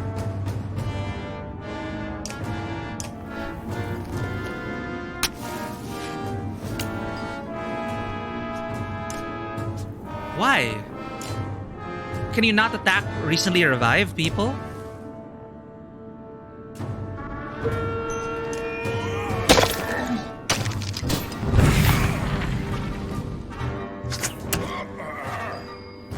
Shit.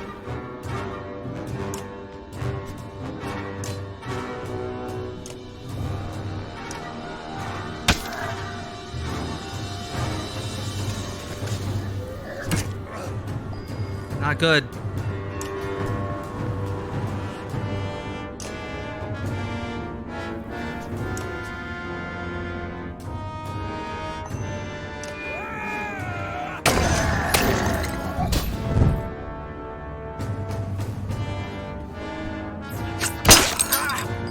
Yeah, that sucks because I couldn't target that guy.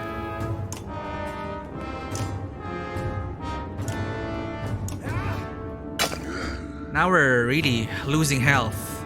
Not good, he's down.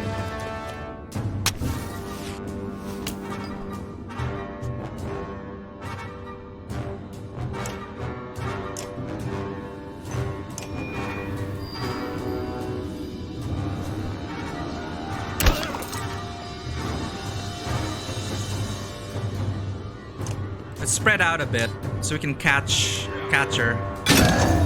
There she is. Dodged! Oh! Very nice. Smack you in the face!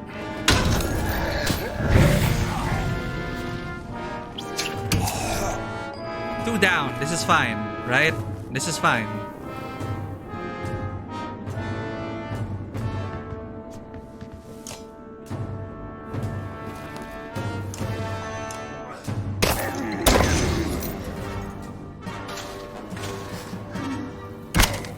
Focus. Mend.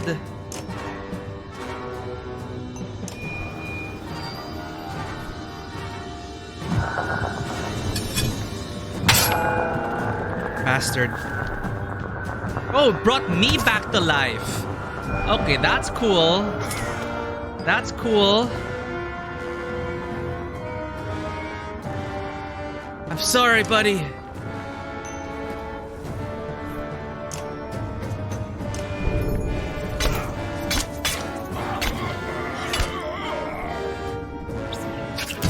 To make her show again, I have to defeat her thrall.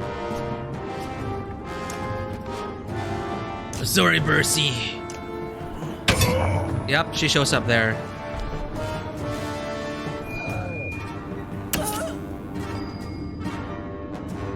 Oh, she's dead.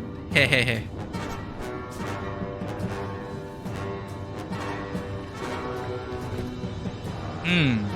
I can keep this guy around.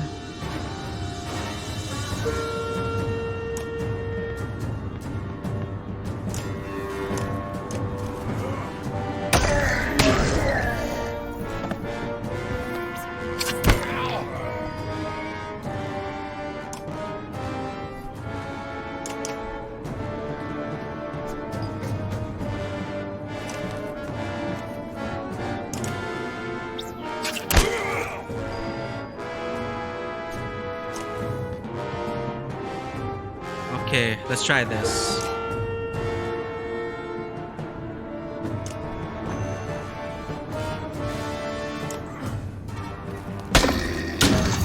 Soften you up.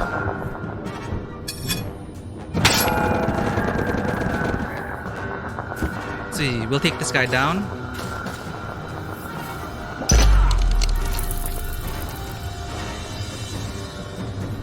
Is this a way of item duplication? Wait, really? Oh. I didn't even realize that it's item duplicating.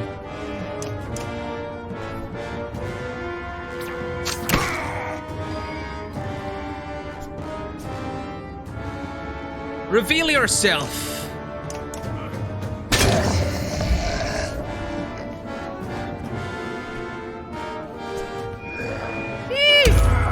Oh no! Finish her!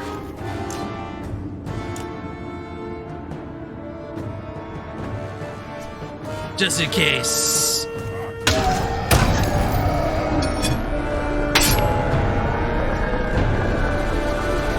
The caverns! What in the depths is happening? Bringing the whole cavern down on us. Run! ILS is trying to bring the cave down on our heads! Zephyr screams. I can stop her, but it... The Valka abruptly grows quiet and scans the people running for their lives. Just keep them all together! Nichols! Here, Valka Zephyr! The young mender says, helping an older woman to her feet nearby. Zephyr grabs Nichols and whispers to him. Oh, because she's gonna sacrifice herself. The young mender's eyes go wide, but he nods solemnly. He turns to you and says, I'm sorry if I was a nuisance. A large rock falls nearby, and he stumbles away, back towards Iles. Nichols begins tracing a pattern in the air. You yell for everyone to keep moving, tossing those who stop to turn around. When you look back, Zephyr is standing behind Nichols, tracing an alternate pattern. The young man glows for only a moment, hair flapping as if a giant gust is blowing past him. Then he crumbles. Whoa! That's intense! Did she use him as a battery source? That's some Nilfgaard tactic. Iles grows quiet in the distance. You watch the form of the Sundar shake and struggle to obtain its form. Then it fades, like snow blowing over a hilltop. A few more rocks tumble down, and you grab the sagging Valka before she is crushed. Once you have met up with everyone else, you tally the numbers. The losses are not as bad as they could have been. I thought she was gonna sacrifice herself, but she's like, I'm gonna sacrifice my apprentice. Or something. What's going on? I doubt that ended here. I doubt that ended her, Zephyr says. And there are many passages here which Iles knows all too well. She's been tracking us. We need to leave these caves immediately. You pause and say, what you did with the Mender boy. Zephyr turns her head. We can discuss Nichols' sacrifice another time. We must move. You give the command and no one hesitates to obey. Holy shit. I don't think Juno would do that to her apprentice.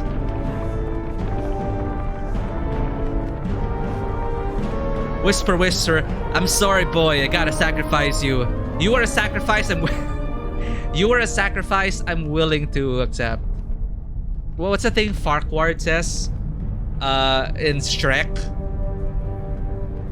I just cracked up at that line. Something about sacrifice. Like, your sacrifice is what I am willing to pay. Sorrow and uncertainty swirl across the Valka's face until she finally stands still. What? You ask. Things have changed down here, she says. Rocks have shifted. Rifts have opened. I doubt Iles did all of this, but regardless, I'm not entirely sure which path to take. Anonymous tip, thank you so much. Keeping this channel afloat. Thank you for these anonymous tips. And Anonymous gifts. Thank you so much.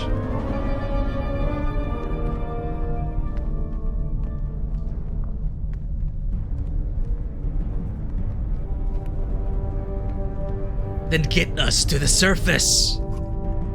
The Valka pauses. But I won't know where we'll appear, she says. We could wind up in Strand. You level her with a look and say, it's better than being lost down here. Bulwark! All around us! Folka shouts. You peer into the darkness and see something approaching which resembles a dredge. A morbidly warped dredge. A woman runs to grab her child. But the thing cleaves both of them with a strange weapon. The bodies blacken and twist upon the ground. Don't fall to these faint beasts, you shout, charging into the enemy. Does that mean if we die here, we lose them forever? Is that what they implied, Fisher? Is this an actual encounter where getting killed by that guy means we lose them in the game? That is intense. Ditch. Track. Ducking and weaving among his allies, the character becomes invisible to his enemies. He waits for the right moment and finds his target's most vulnerable spot before attacking. Oh wow, he's a rogue. The effect of the invisibility disappears the instant the character deals damage, so picking the correct target is critical and will change the entire balance of the battle. Cool, cool.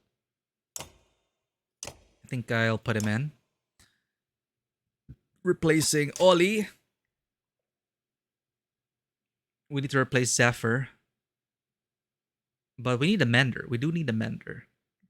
So let's keep her away from battle and just mend. Let us promote Ditch, maybe. Yeah.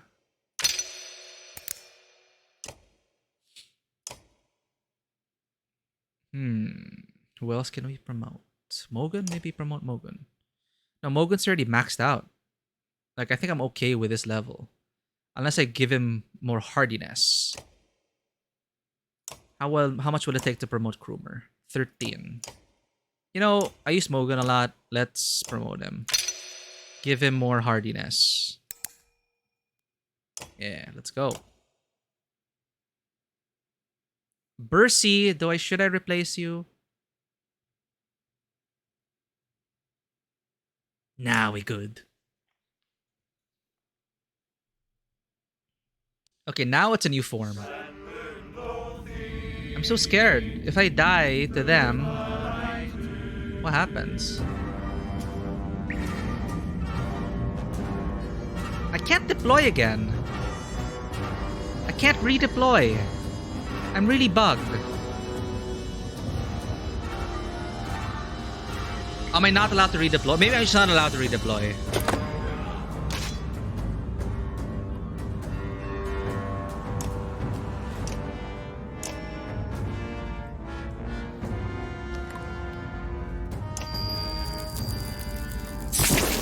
Why would you put it there? Whoa! Oh no! What does that mean? Soulbound? Will is going to be lost to the warp dredge unless stunned, knocked back, or killed. Oh. 17 though. This is scary.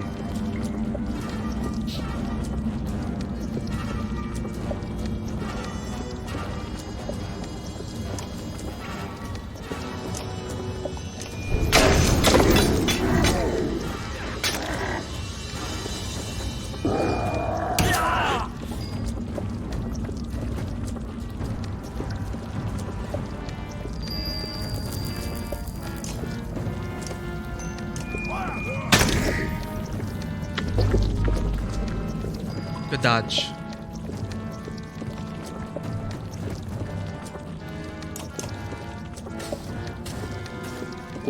Oh, this is gonna hurt so much. Jesus.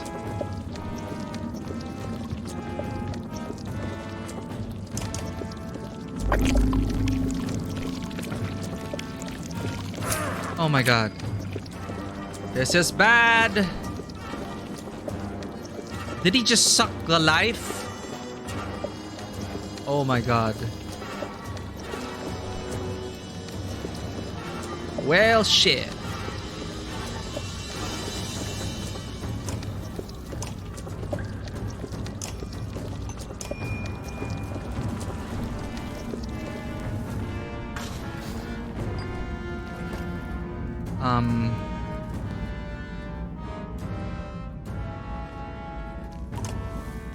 Mend. They don't need mending. They just Runic Gale. Put it over there. Always go max with runes. You're gonna spend a whole turn on it. May as well make it count. Yeah, I'm just worried that it'll spread it too much. But that makes sense.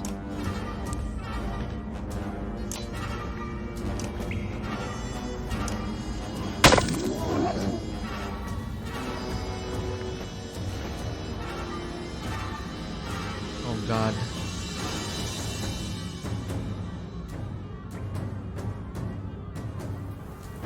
I don't want to get bottleneck there.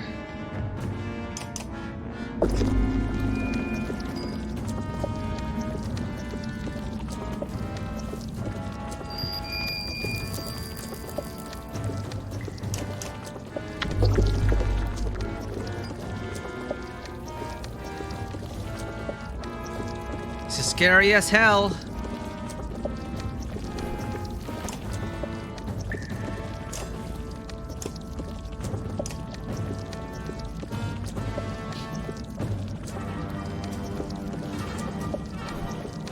Do I want to hurt? If I come out of stealth, hidden attacks ignore part of the target's armor. He gonna die though. Whatever.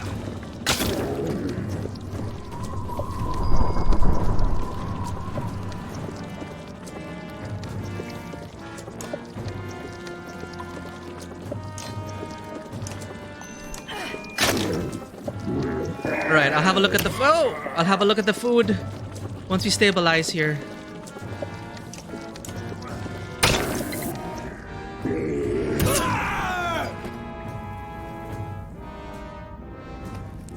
And the humans can move out. And get ready.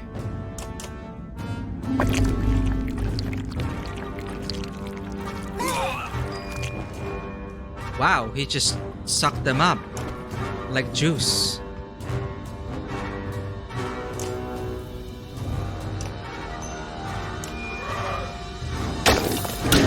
Absolutely terrifying.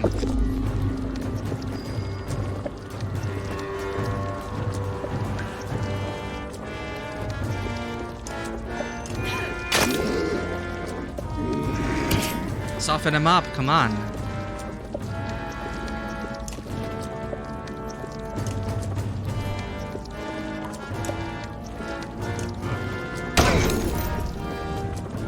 Wait, that didn't do anything.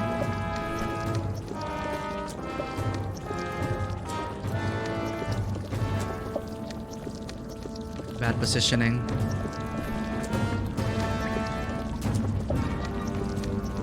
Well, he's weakened.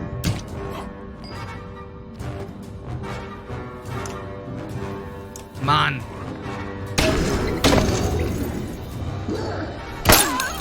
Corner you bastard!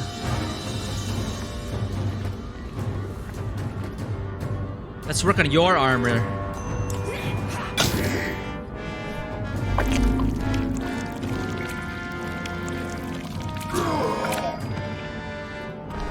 He's just sucking us dry. That's scary.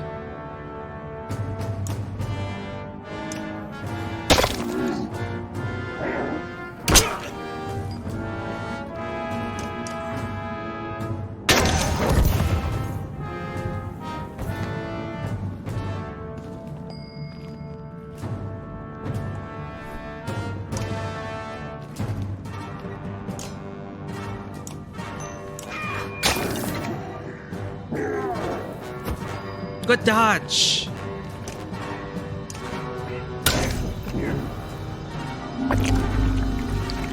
Stop sucking the life out of my team. Grr.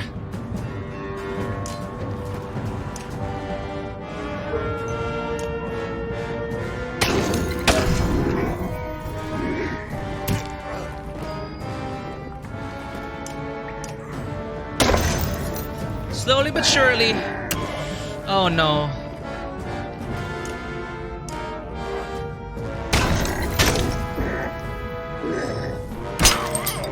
Oh no.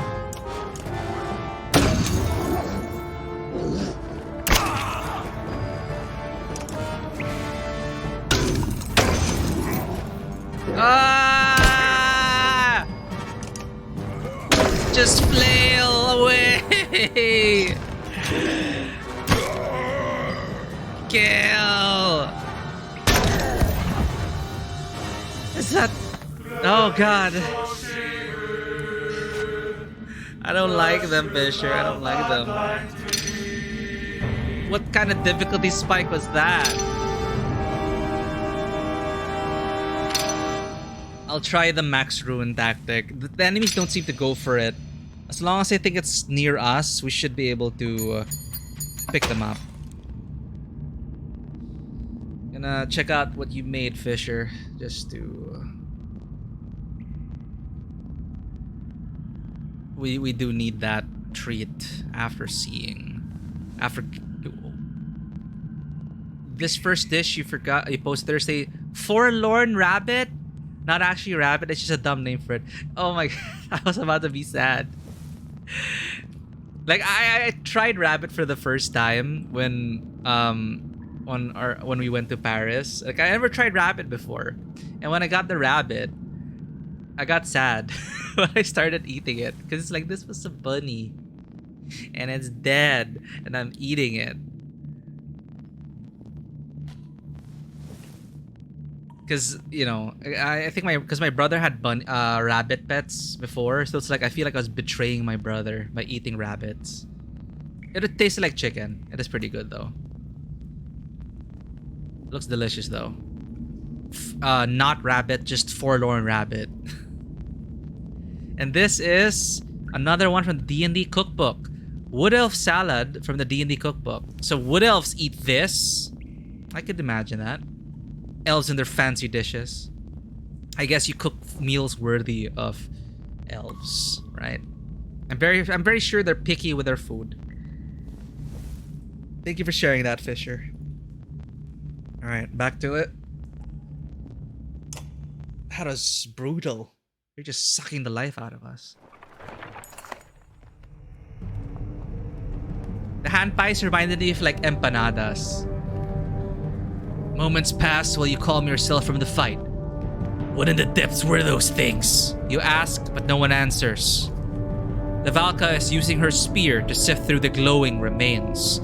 Her face strains to hide her fear. Look! She points to the edge of a torch's light. To the side of the path is a wounded dredge stone singer.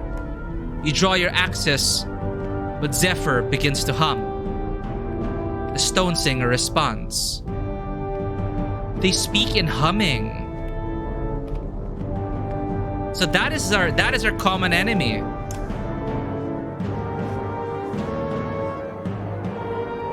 Those creatures were like nothing I've ever seen before.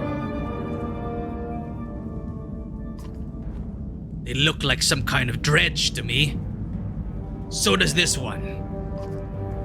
This one is a mender of sorts. You know one of these slags? I know quite a few. Folka gasps and you find yourself growling, but Zephyr ignores the response. She makes a dull noise, almost a hum. The stone singer responds in kind. He says greetings, and that he dreamed of you. All of the clansmen and fighters back away and whisper. Whisper, gossip. She's talking to it! She's fake talking to it!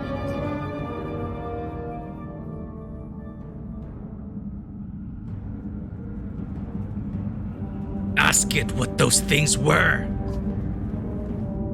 The Valka again makes unfamiliar sounds like a skull trying to find the right tune, and the stone singer responds. He says they are a nightmare. Then something about mercy, and he thanks you. Their language is difficult to me, for me, but I can learn more from him once he is healed. And where do you plan to heal him? In a cart, on our way to Manahar. Folka turns and stares at you.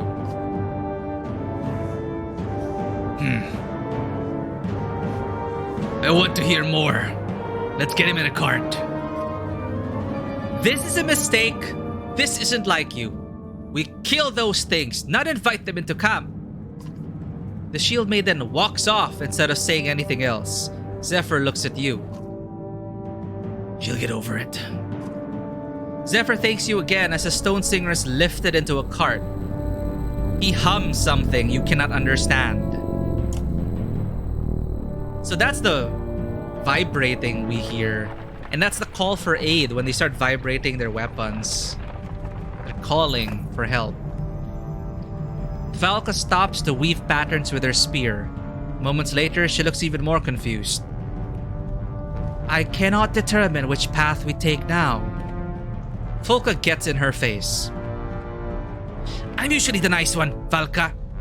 But with those things down here, I'm past nice. You led us down here? Get us out!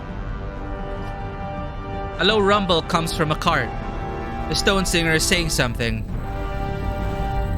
His stone song has shown him the way. We'll soon be in our world again. A strange phrase, but there is nothing to do but follow her lead again. So she's like a dwarf. She sings to the stone, and the stone sings back. The smell of fresh air alerts the entire caravan to the cave exit ahead. You went too far in bringing that thing with us, Bulwark, a raven shouts. We kill Dredge when we see them, not nurse them back to health. We're done with your bloody company. A good number of fighters and even clansmen from Bindal run for the exit without looking back. Folka says nothing, but her silence says everything. Everyone continues moving forward, the fear of the warped, twisted creatures fresh in their mind. You notice something strange about the light coming from the exit. It is not pure daylight. The music's so loud. Thank you for the lurk, Vanua. Happy touching grass. Keep going, the Valka shouts to everyone. Then it looks at you. Who knows what to expect north of the Wormscale Mountains now?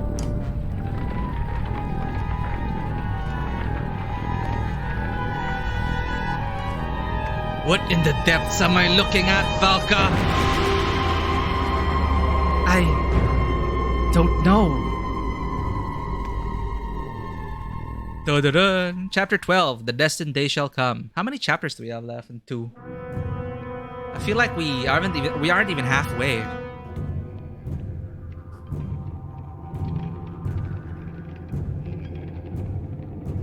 Back to Rook's camp? Rook's party? Alright. Time to roleplay a good guy. An edgy good guy, though, because we lost our daughter. Still sad. So that darkness thing looks like it's expanding. That's troublesome.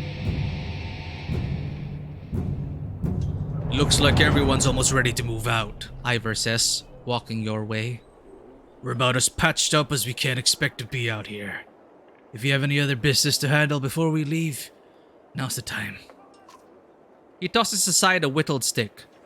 And I doubt we'll get out of here without talking to that old man again. I think his name's Josur. Seems he's the temporary leader since their governor was killed. Sure. So we still have a long way to go. Chapter 15. I think Vanua did say something about each game being longer. Roek looks nervous as you approach.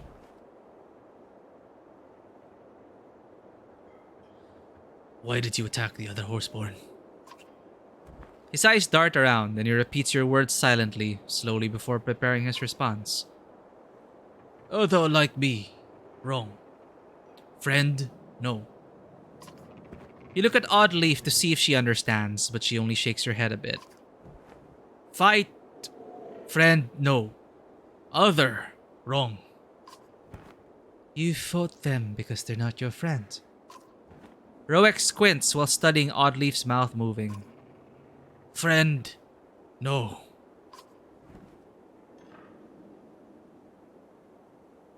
You choose your words carefully, remembering to talk slowly. I want to know about you and Dread. I want to know about you and Third Trio. Third Trio.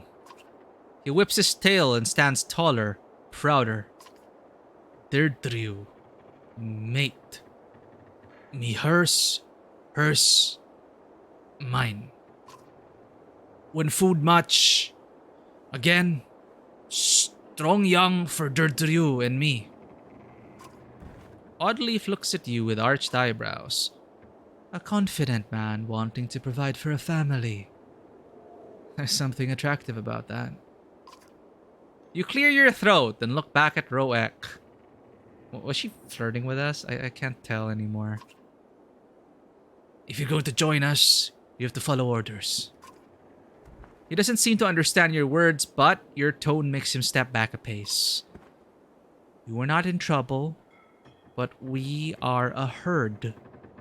Rook is our leader. Oddleaf points to you and speaks slowly. We follow orders from leader. You follow orders from leader. You cannot be sure how much Roek understands, but his jaw clenches and he stands straighter. He snorts and kicks up dirt with a hoof. He doesn't seem to like that, does he? No, but he'll learn to appreciate it. You choose your words carefully, remembering to talk slowly. I'm glad I got a chance to talk to you. Roek simply stares at you. Everyone feels awkward at the inability to communicate, so you smile at him. Thank you. Thank. He taps a hoof to the ground a few times before trotting off. My best guess is there are different herds like our clans, but they don't really get along. Maybe this herd attacking Lundar was just a particular enemy. Maybe. She smiles and leaves you to your confusion.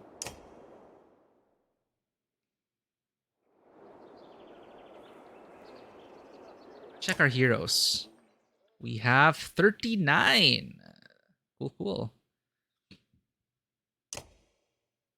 Do we have a market to buy stuff from?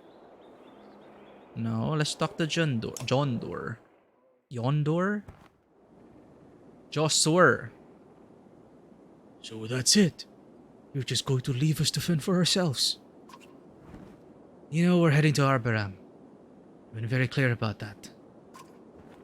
But what if those dreads return? Or those flea-ridden horseborn? I'm not sure about the horseborn, but you can count on more dredge. But why? Why are they after Lundar? They're running from something. Same as us. But you're running from them. What are they running from? That's what we'd all like to know. Josur's eyes dart around for a moment. Does that mean you'll take us with you? You think about what he's asking. All of you? How many are there? Well, let me think. There's around 200 of us clansmen since you saved the homes. I think that about sums it up. What do you say?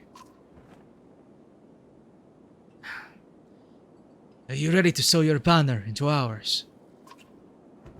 Consider it sown. It's the people of Lundar that means something. You'll keep them alive better than I ever could. Great. Then that's settled. Josur, what can you tell us about the old wood? Is that where you're headed? With this many? When he sees you nod, his lips purse and move from side to side. Well, strange things happen in that place. It's a place where people go missing or come back happier than ever. Sounds like our meta game. Is it dangerous? You charge into a town under attack by Horseborn and Dredge. I am not sure what you consider dangerous. I guess that means we'll find out. You agree and call for everyone to move out.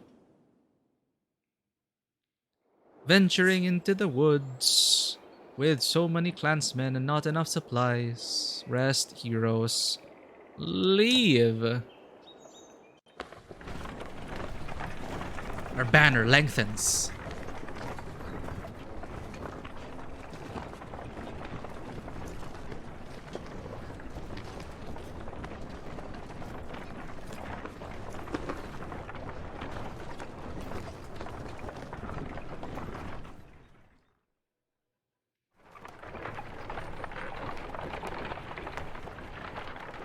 Let's get some context. We are traveling from Lundar, and we are heading to Arbarang. Currently on the map, we are here. We are going to cut through the old wood, apparently, so we get to Arbarang sooner. Lundar, at the north end of the old wood, a small town catches and breeds birds with the king's permission. The feathers here are often prized for arrows, which many hunters swear fly straighter and swifter than any other. The old wood which we are entering. A vast wood frequented by kings and important chieftains because of the excellent quality of the animals that could be found here. It was early on protected by the king of men, so that permission must be granted to hunt here and no man would be allowed to cut down the ancient trees.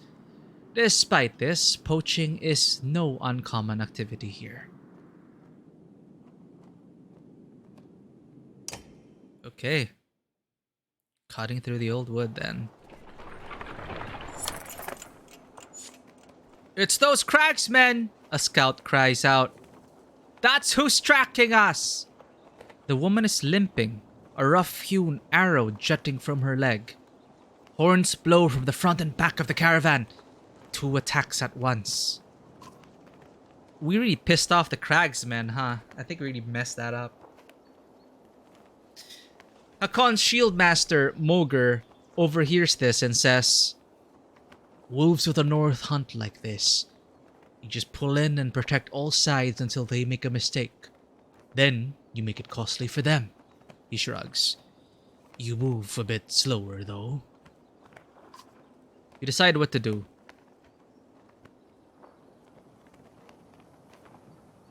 Slow down and tighten the caravan ranks. It's a game of patience now, the Varl says. If they stick with us, they'll expose themselves and we'll hit them hard. Very well.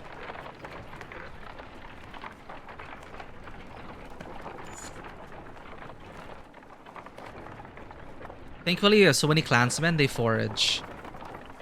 I like that new feature. These are the entrance to the woods. Whispers from the clansmen grow in volume with every step towards the colorfully daunting old wood.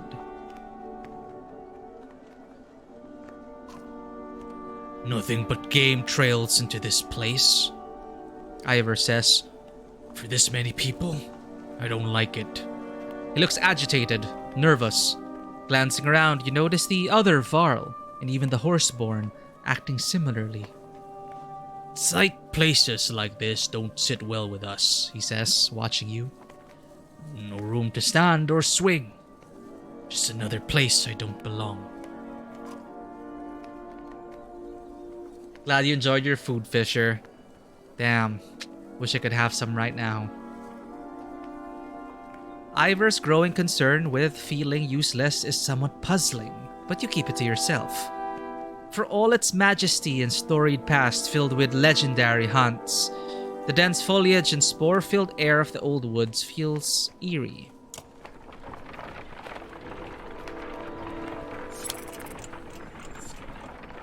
We're fine.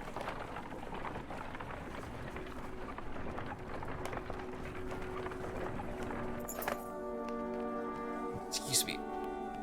You notice the colored specks in the air are especially thick in this area. When the caravan ahead of you suddenly stops, they are watching a man who is staring at a flower and crying. It's just so perfect, he says. I paint and carve runes, but this flower is what I've waited for my whole life. The spectators are now nodding with tears in their eyes. That's sus. You're not sure what to do. I think the flower's gonna lure us to eat us. Inspect the flower. You move forward and see that the flower looks more like a plain red and yellow shrub. As you near it, it shakes subtly, putting out a small cloud of spores in the air. Oh no. You start to see the true beauty of the plant as the other clansmen crowd around. The tree behind you reaches down and politely takes your cloak. You smile as a tiny bird teaches you how to count to green. Furs are on the ground and you nestle in them to sleep. Wake up, Ivor says. He's holding his head and squinting to block out the sunlight. Your head hurts too, along with your body, which is sprawled across rocks. We've been robbed, the Varl says. And no one was awake to see who it was. Jesus. I knew that's a bad idea.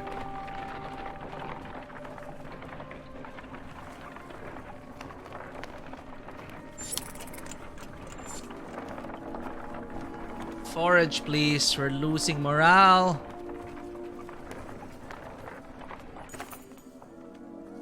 You saved me! A woman shouts from somewhere among the clansmen. You saved me when the others would have let me die. You recognize the woman as the witch you cut free from the tree. Oh, right, you. White leaves will blow once more across the plains and punish those who stood in our way. You step toward her, calming the gathering crowd. I'm not sure what you're talking about, but no one is standing in your way if you wish to leave. When the woman sees you, she smiles.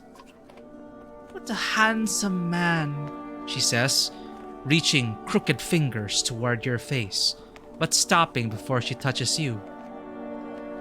My people have hidden food in the next cups of trees.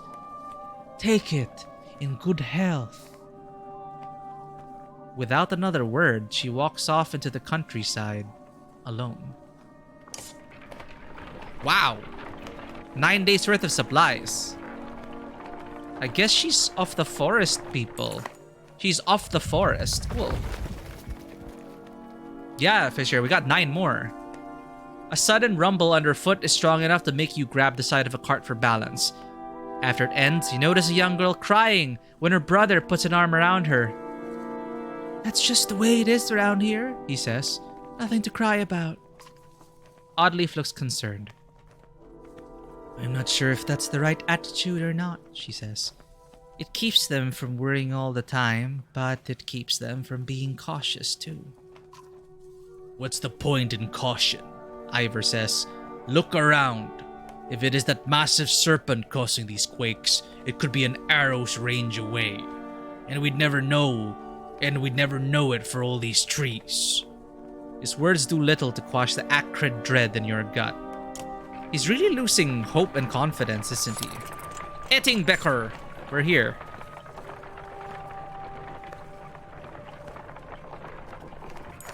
You're at the end of Jedi Survivor? You've been playing non-stop, Fisher. What? How many hours are you at? And I just realized, Fisher, like I'd love to play Jedi Survivor, but then Zelda Tears of the Kingdom is releasing in May 12 in 3 days, and I'm not even done with Breath of the Wild, so I think I need to stay up all day and cram Breath of the Wild.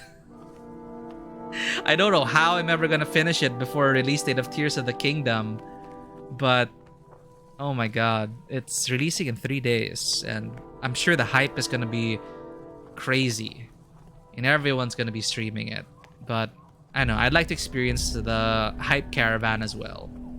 But congratulations getting close to the end of Jedi Survivor. I hope it has been an awesome journey.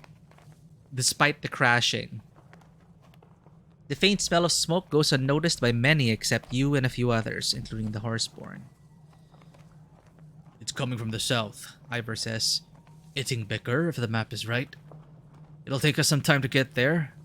Roek and Durdryu are unleashing strings of angry sounds and pointing to hoof prints leading south through the woods. Clansmen watch them with concern.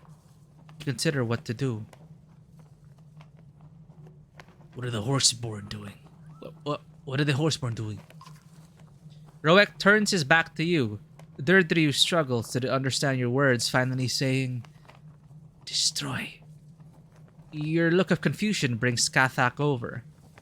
This herd, he points at the hoofprints. Enemy. Roek hates Trigicante. You cannot understand the last words he said or the sounds afterwards. Mean leader who wants things, all things ruined, burned. Almost killed Roek, then meeting you. Consider what to do. Let's see if you can help. While she doesn't understand your words, your movement towards the village prompts Durdryu to move forward quickly. Only Roek is able to slow her and keep her near the caravan. Your arrival through the smoke is unexpected by the hoofed pillagers. Some unite to hold you off, while others, smeared in blue war paint, flee into the surrounding woods. Not good. 100% the moon and other desert planet, 95% on the planet with the cantina on it. Damn, that's a lot of progress, Fisher. Wow. Fine. Who are heavy hitters in this team? Ivor. Hakon? Shoot, I have to choose between Hakon and Oddleaf. We also need a mender.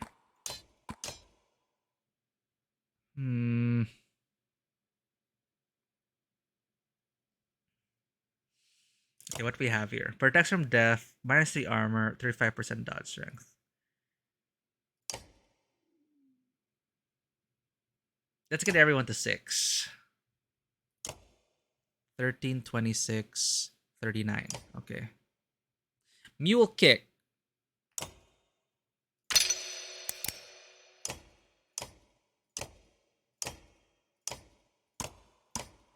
Trample.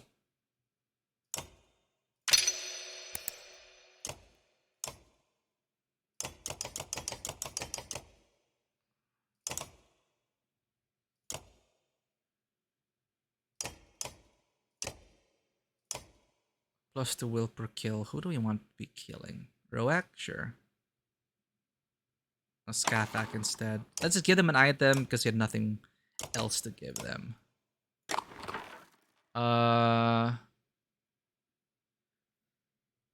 You found the things you used to buy stuff don't count toward the percentage of the planets. Oh, okay. So you gotta run through the moon again and collect the ones you missed. So what counts towards the percentage then? The side quests? The rumors? I feel like I need an archer. Instead of Ivan, we have Oddleaf, but we also need a mender. It's okay, Rook's an archer. Ready for battle! I'm gonna use the bathroom really quick, BRB, and we're gonna jump into battle with the Horseborn.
All right, and we are back.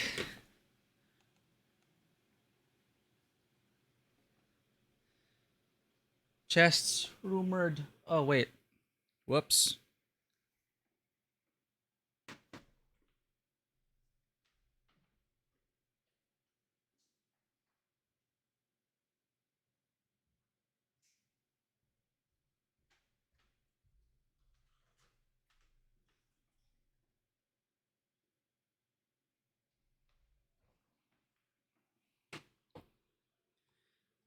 Sorry about that. We forgot our watch and I had to clean up some cat puke. Don't worry, cats are fine. Ready for battle. Chests, rumors, meditation things, rifts. Okay. At least we don't have to like collect all those resources and buy out the shops, right? It'd be annoying if that is tied to the 100%.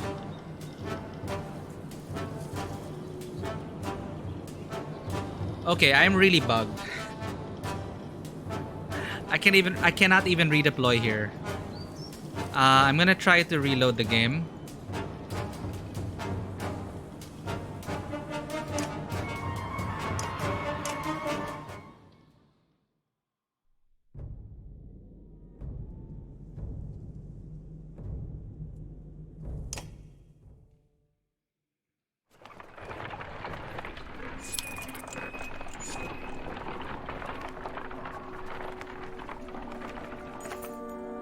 This is the same thing.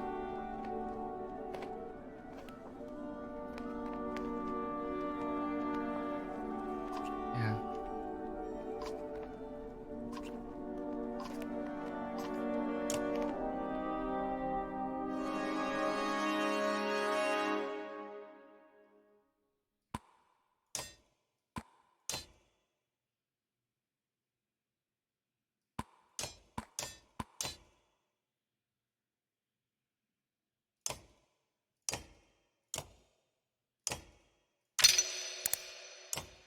Promoted that. We promoted him. Gave them some items as well.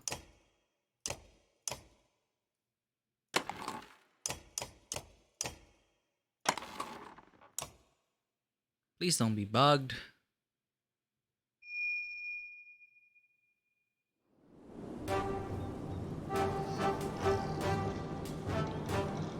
I really can't deploy them. Redeploy. Maybe I can't again for this fight? Okay, last try. We're gonna quit out of the game. We're gonna restart the game.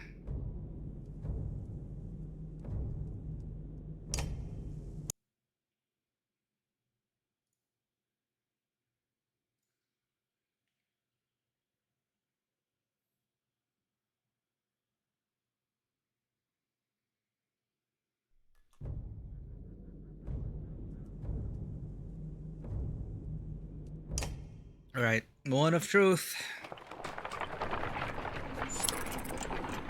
Poor morale, damn it. With so many supplies, maybe we can afford to rest.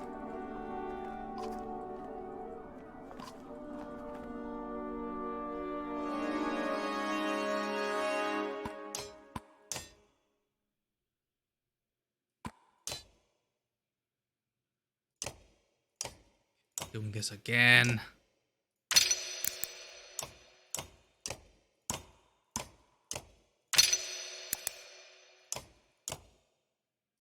If we can't deploy, or if we can't redeploy, it's really probably the encounter. The encounters.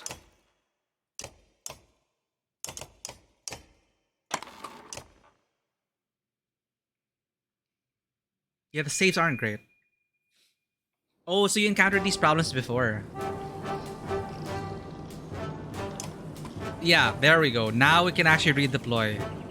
Considering that we didn't redeploy for the last encounters and still did relatively okay. Okay, we're fine.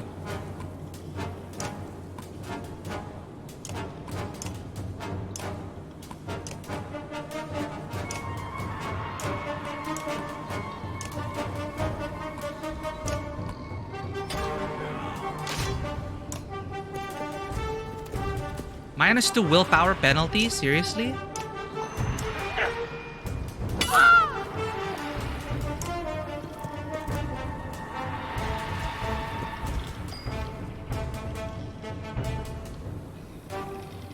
20! Holy shit.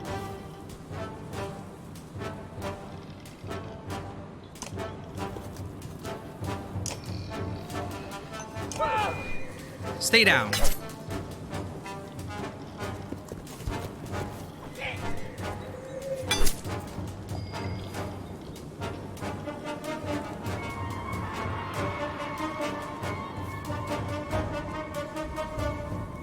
Assume it's bugged, restart the game if you can. Got it.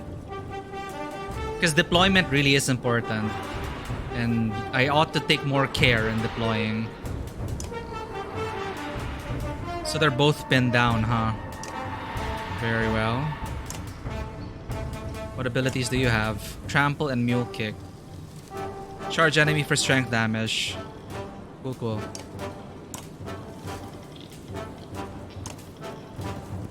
Sacrifice yourself.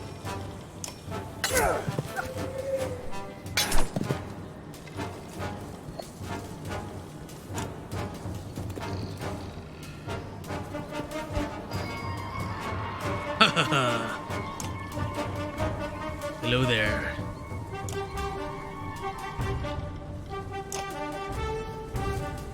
Armor break damage though. Let's kill one outright.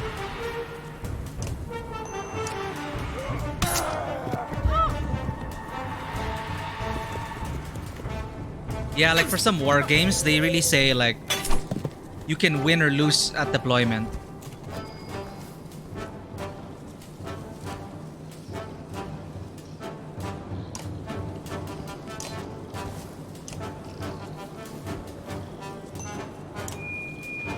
Welcome back, Vanoa. How was touching grass? Was it a good day out?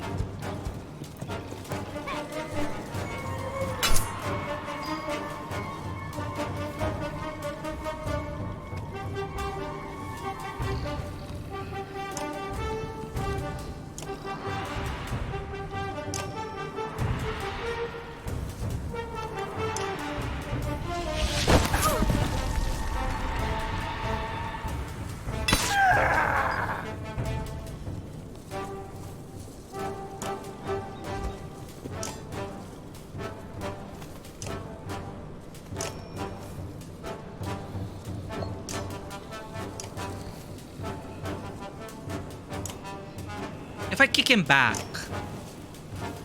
into this, does anything happen? I forget. I don't think anything happens.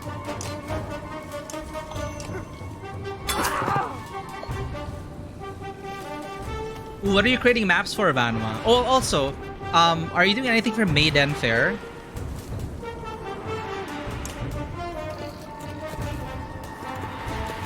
Are you running a game for Maiden Fair?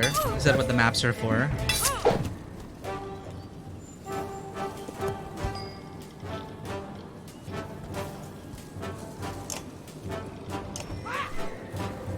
Stay down! Wait, but you were supposed to be pinned! Oh no.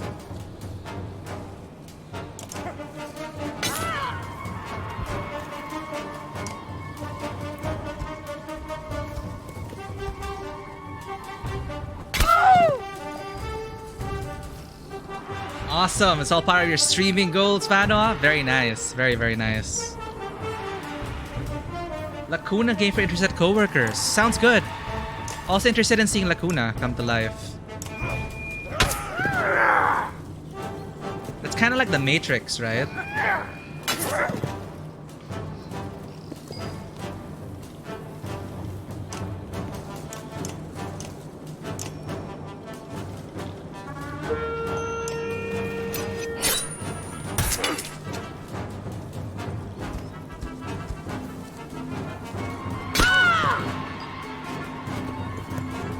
Oh shit, there are more?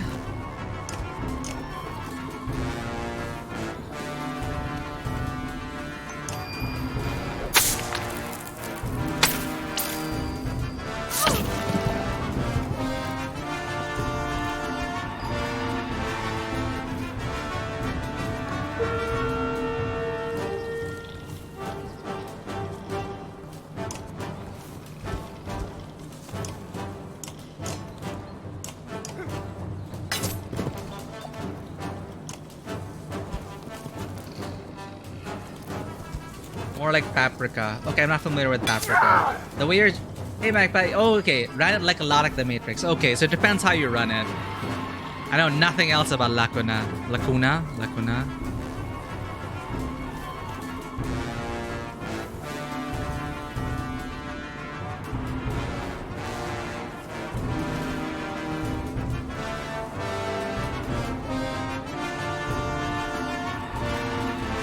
Shit.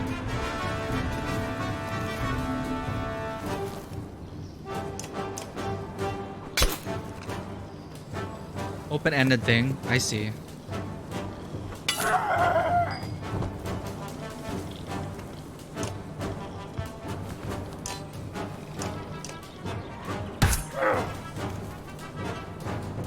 Getting them all down to 1 at least.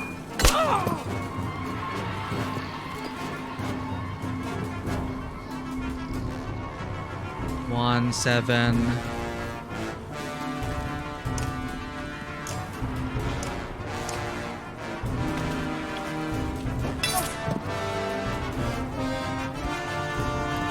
Paprika's an anime, right? You guys really love your urban fantasy and SCP. You did say it is one of your favorite genres, right?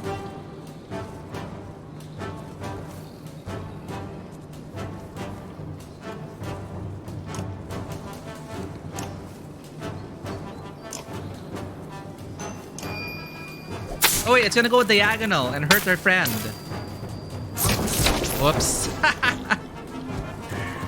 Called classic anime movie. I think I vaguely remember watching it before.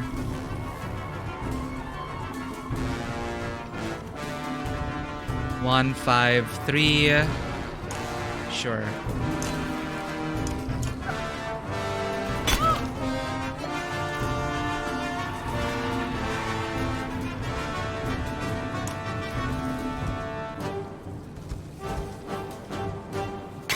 What you gonna do, boy?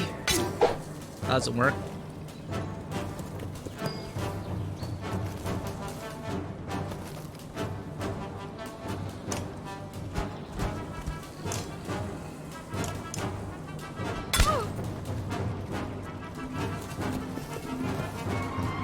Who else is still strong? Oh, she's down. That sucks. Let's kill this one.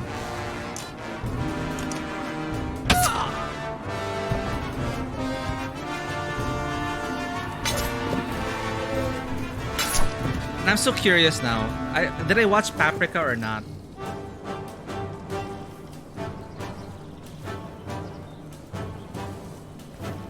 Okay, I remember Paprika. I don't think I've watched it though.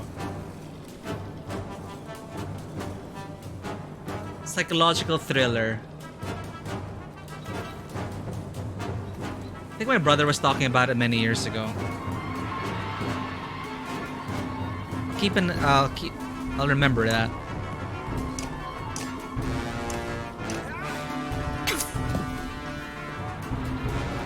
Alright, everyone is pretty much incapacitated.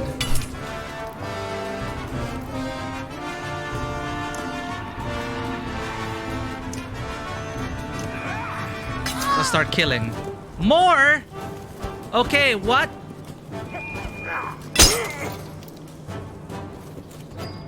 Do I just kill the big guy? What am I supposed to do? What's the objective? Maybe I'm just supposed to kill the leader and I win.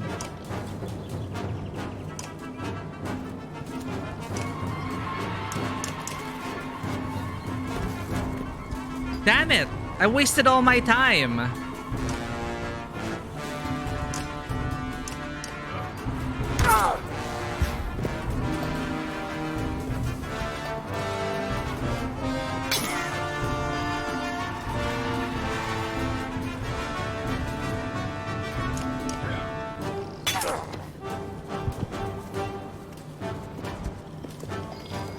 Jesus, just smack him with your stick already. Well, we got renown.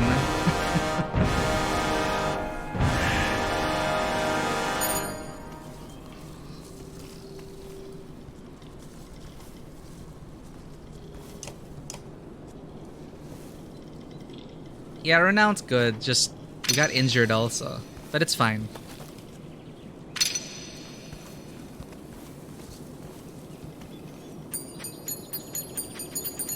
Woo, Renown.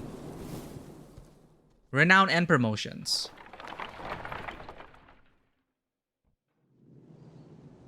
Yeah, no one's level 10. That's like I'm not investing anyone into level 10. Not yet. With the marauding horseborn defeated, the Varl and clansmen quickly doused the fires around the village. We can never repay you, the village leader states, but we will spread word of what you did here today across the woods and hills. Thank you. More renown. The governor looks at you from a distance and nods once. Jesus, this guy. That's the first time he's approved of us. Market. Let's get 30 days worth.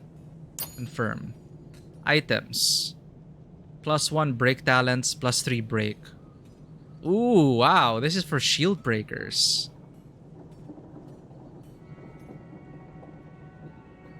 But promotions. Knockback on strength greater than 5. Knockback on strength greater than 4.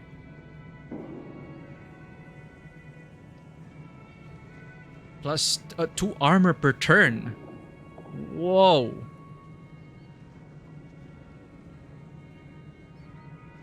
Huh. Bye. Shield breaker. Cool. Yeah, 2 armor per turn is really good. Who do I want to give that to? Rest. Bring in Hakon.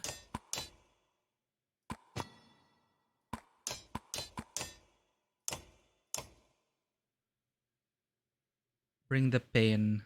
Armor break, hunkering down, passive ability.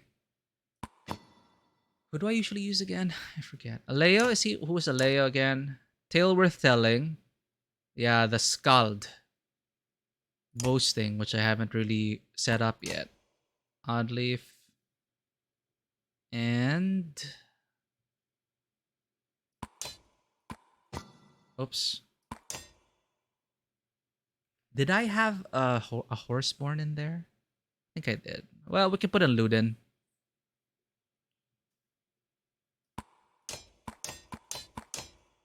Oddleaf goes first. Usually it's Oddleaf and then Ivor Hakon. Ivor Hakon. Luden Rook. Okay. We have break talent. So who's good at breaking shit? Ivor's abilities. Battering ram is break damage, and he gets 2 armor per turn. I could give him that instead of this +2 strength.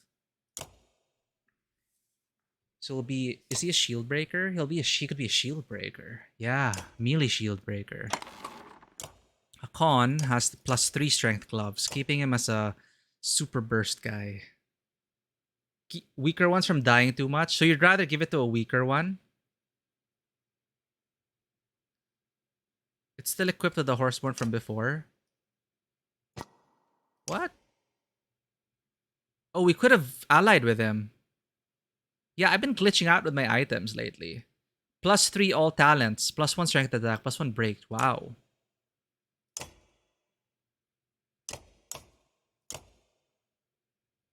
+2 armor per turn. I could give it to... What do I have on Oddleaf? +2 will, +2 strength. What do I have on you? +1 will.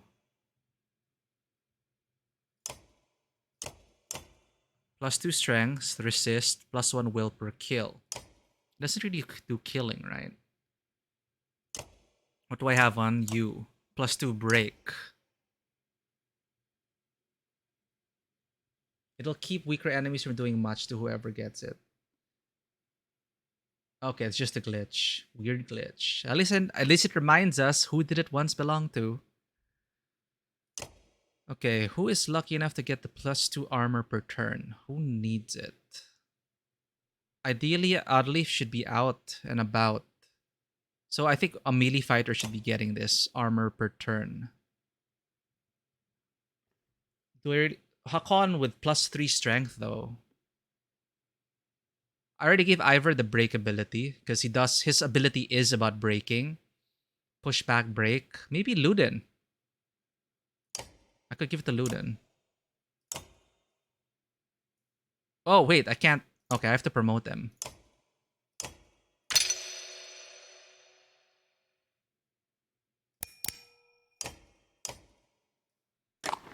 There we go.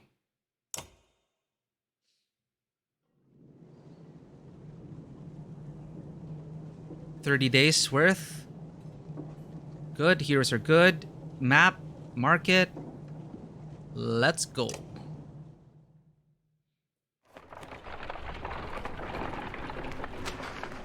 Let's read about Ettingbecker. Is it even on the map? Yes. Old fables say this small wooded village formed when one of the kings of men sat on a log here after a long day of hunting in the old wood. The king demanded a feast in the open woods that night. So eager was he to partake of his hunting prizes. The festivities were so grand, the next morning they decided to stay and build a town on the very spot. True or not, the name stands.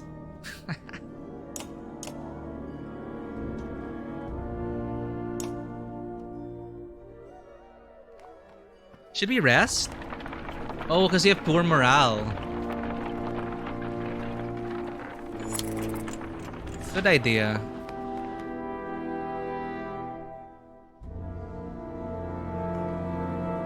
Also training. Maybe we can try training. If there's a challenge. Oh, we do have a challenge ready. It all comes down to this. Your chance to impress me. Sven gives you a throaty chuckle. This is the last session, and it'll take all you've got. Okay. Ready.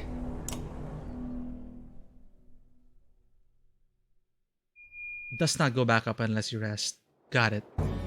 Alright, this is the final challenge. Holy crap. Okay, defeat all enemies. Do 10 or more strength damage in a single hit. Use Tale Worth Telling for a +5 damage bonus, which I never use. Use the Warn Horn to recover willpower. Okay. The tricky one will be Tale Worth Telling for +5 damage bonus. It's a difference, right? So I need to have my strength 5 or greater, lower than the other guy. Or... Jesus. Okay.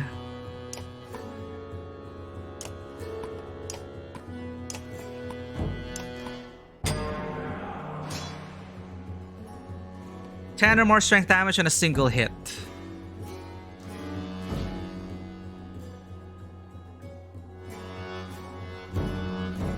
Shit, they're strong. Okay.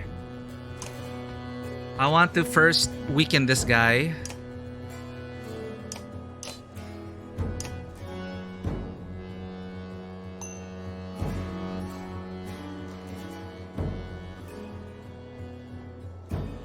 Because I'm afraid of that 70 damage coming at me.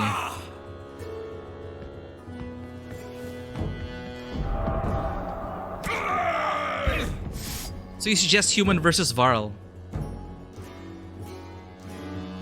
On this guy, right?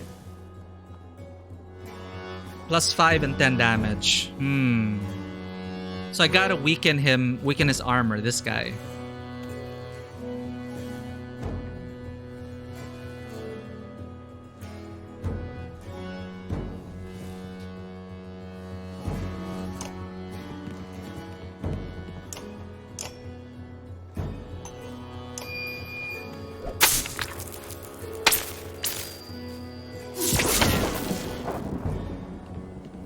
Alright, let's try to destroy his armor then.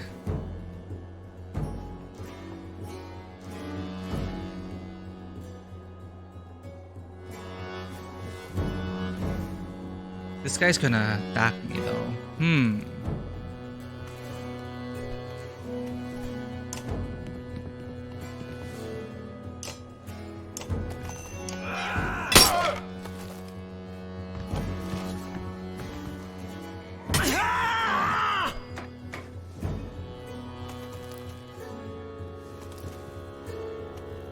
He'll get a +5 damage bonus then against this Luden.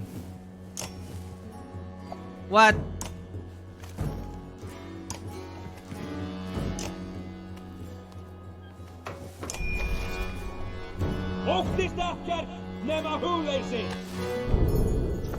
I guess I can do the 10 damage against someone. The 10 damage against someone else.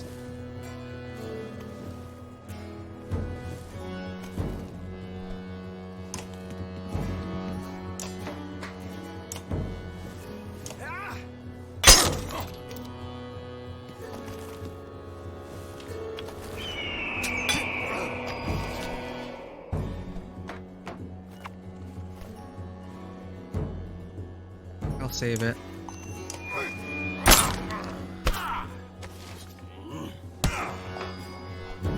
Alright.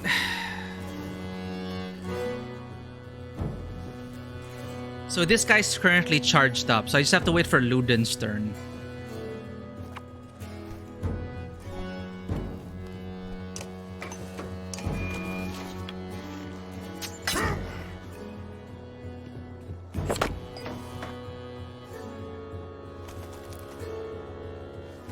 Oh, it's not Luden, sorry. It's the pre-ordered guy.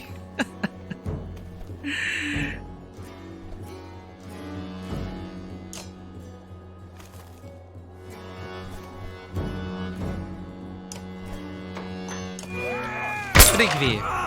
Thank you. Oh no! He might die before he gets to do it though.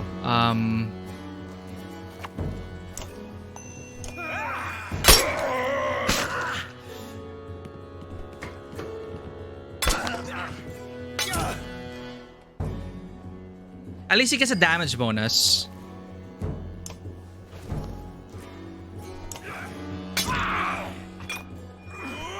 We just do the 10 damage to someone else.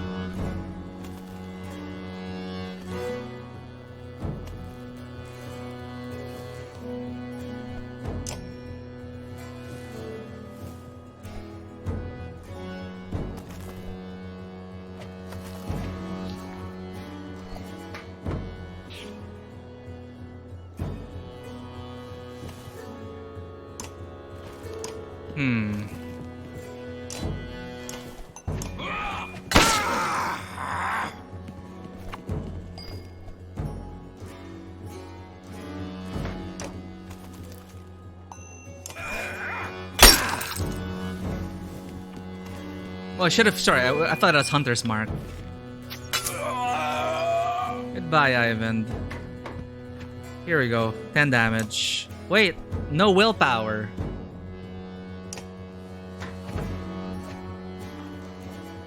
I'll do it on someone else. Bonk.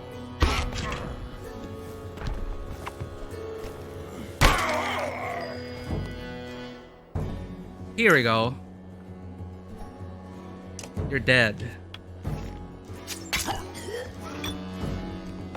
And we have the horn. We're doing it with low morale. Defeat all enemies, use the war horn. That's all we got left.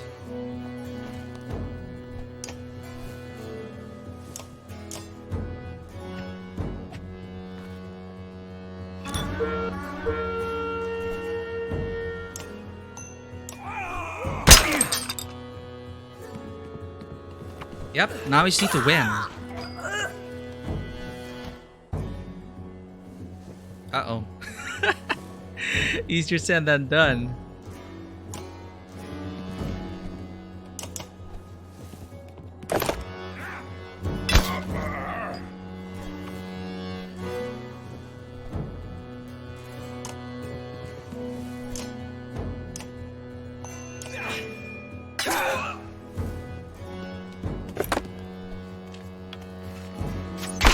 Shit, she's at 6.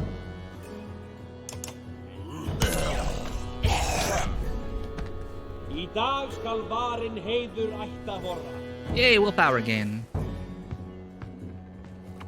think we got this. Just gotta be careful of this guy.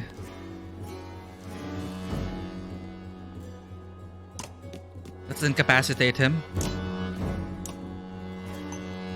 Actually, straight up kill him. Oop. Ouch!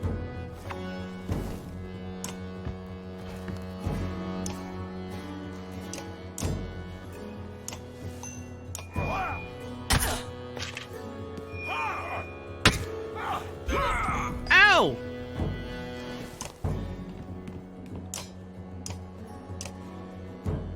%80 chance. I should have taken the 80%.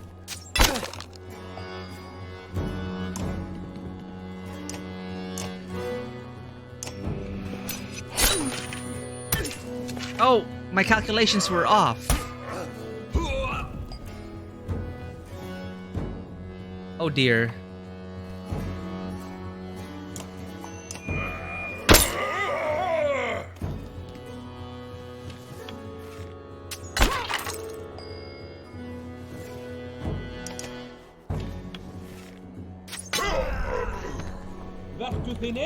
That archer did a lot of work.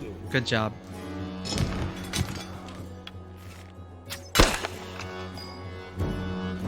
I'll end your life now.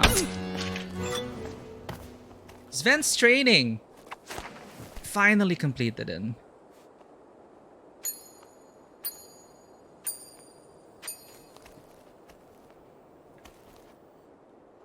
Thanks for the tip.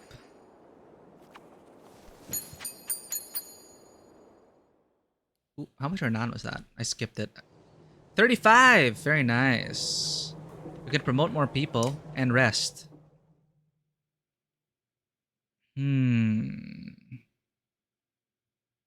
Should I get someone to level 10? How about 7? Immune to death, like protects from death. I feel like other items are better than this.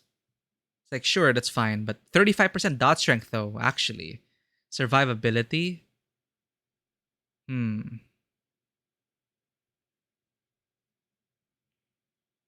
Well, since I'm always going to be with Rook, I may as well upgrade him. What else does he need though? Willpower and defense. Huh. Sure.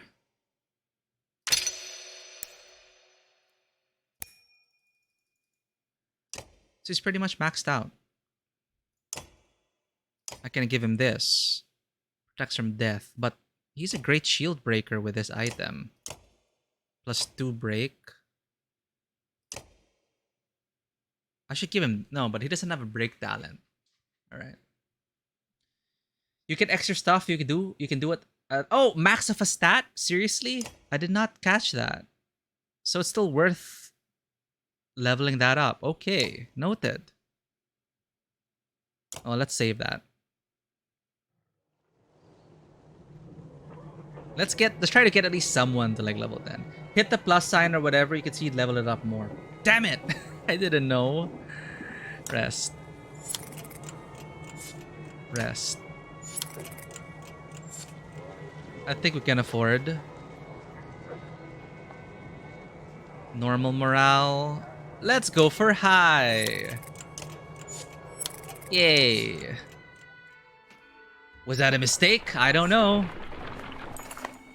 Peculiarities are no stranger in the old wood, but the discovery of a blue-tinged campfire in the distance creates quite a stir among the clansmen. The Varl ignore it completely, but fighters and families alike want a closer look. You consider what to do. +3 to break skill. Each stat you can choose a skill for.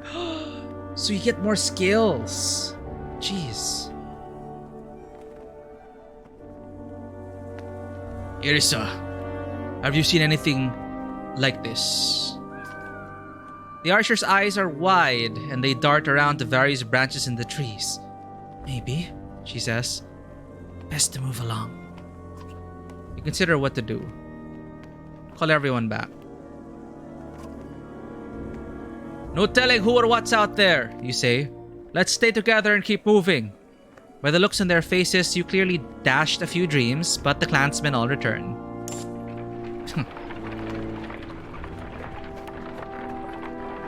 You can level them 3 times, and items buff them more. Oh my god! I don't know if I missed that in a tutorial or if I just didn't click through the UI properly. So now I'm incentivized to level up Rook even more. Let's try it out. Oh! You duck under more branches and suddenly find yourself in the clearing of a proper village. The few people you see tend to scatter as you approach, and only the water and birds make any noise. Finally, a man approaches in robes so badly torn it borders on embarrassing. His arms are covered in scratches which are freely bleeding. Welcome, friends. We don't get many visitors here, but welcome. Welcome. Is everything alright here? Yes, everything's fine. An awkward silence hangs in the air. Fine, I'll say it. You look like you fought a bear and lost. Oh, do you normally insult those who offer you a place to rest? What happened to you? You're right. He looks exactly like Mads Mikkelsen.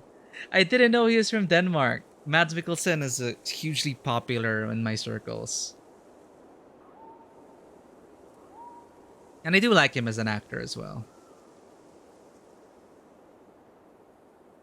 Daily chores. The woods keep us... Daily chores. The woods keep us busy and are unforgiving if you're not paying attention. Now I can't get Mads Mikkelsen out of my head. Cast him here for this peasant role as a cameo of sorts. So it was a beast. Brambles. Ivor gives you a skeptical look but says nothing. Please make yourselves at home. We have good food and strong drink, enough for everyone. The man begins walking away. Wait, what's your name? He smiles again. We have no names here. We simply are. With that, he shuffles away around the building. How do they call each other? Hey, you! Brown scarf!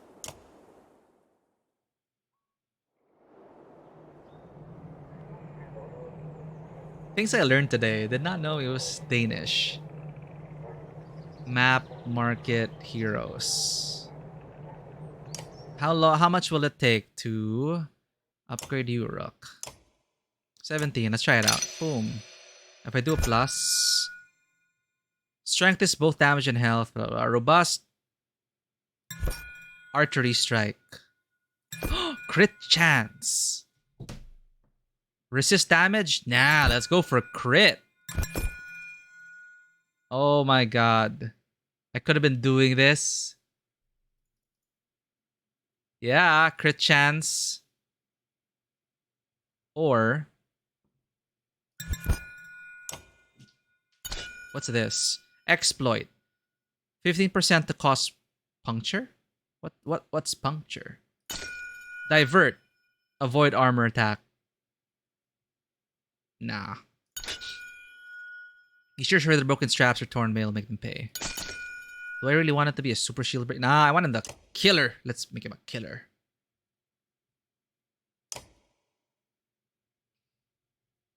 Punctures ignore armor. Ooh, okay. What do we get for here? Dodge. Avoid strength attack. Bonus hit chance. Okay. And finally for this, hunker down. 20% to resist 1 armor damage. 25 to percentage chance to regen armor. Ah. I'm gonna go for damage or what's the okay, actually here. Defy. 40% to avoid any killing blow. Oh. And chance to regen willpower. I cannot believe I just discovered this today. Thank you, Fisher. Let's maximize his willpower. Let's get the stats up. And actually, you know what? No. What? You know what? Yeah, fine. And then 1 archery strike. 10% chance is still 10%. Yeah. That's all our willpower. Great. And I'm working +2 range distance. Knockback on strength greater than 3. Huh. No problem, Fisher. I should have clicked the stupid plus arrow. I don't know if there's a tutorial which reminds you about that, or if I just forgot about it, but that's also my bad. I worry about resources. Spam. Let's use up all our renown. No more source of renown. Let's go. Why didn't we get to talk to Mads Mikkelsen? He was really just a cameo. Mads Mikkelsen was just a cameo. He was too expensive to keep on.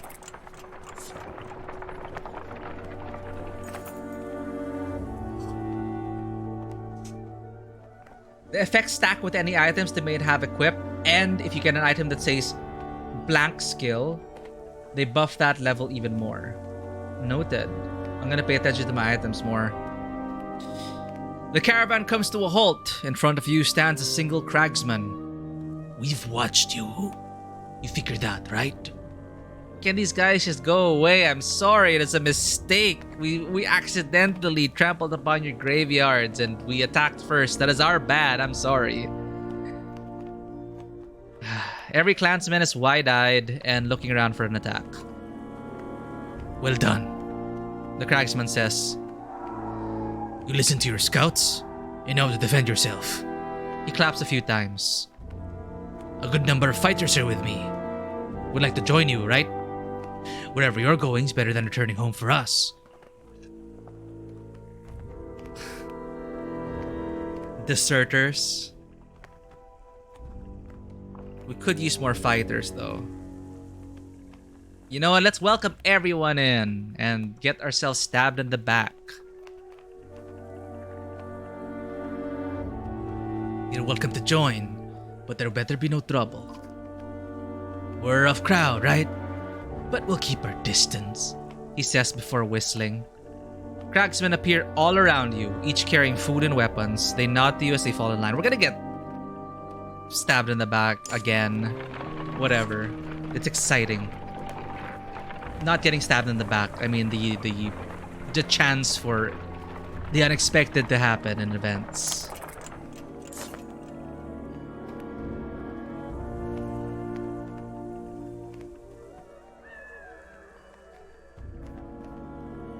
I thought, oh, so that's what a break skill is. I misunderstood because I thought it's, you know, your skills that do break damage. But break skill is specifically the perks you get from renown. Is that what it is? That's why I gave it to Ivor. I gave it to Ivor because I thought it would affect his skill, which does break damage. But if it's specific for just the break skill, I'm gonna maximize it for Ivor. Ah, it's the perks. God damn it. Okay. So I'm gonna do it for Ivor. He could be our melee shield breaker, and alongside Rook, who is our ranged shield breaker. And killer. All-around guy. Rook's an all-around guy. So I'm gonna aim for Ivor next. I'm gonna max him out. The previous strange village has everyone on edge. Frequent backward glances to see if the caravan is being followed results in a lack of attention to what is ahead. A brief rustle of leaves and the sounds of saplings cracking are the only warnings before bears and their cragsmen masters attack. Yo, we have cragsmen on our ranks.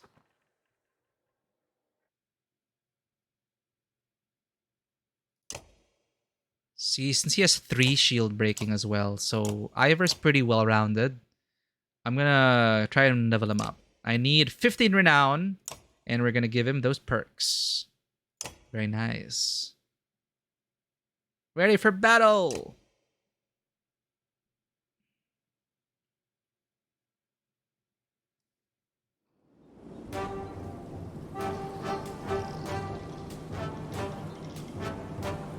Oh man, I don't want to put down another warbear. We're gonna have to.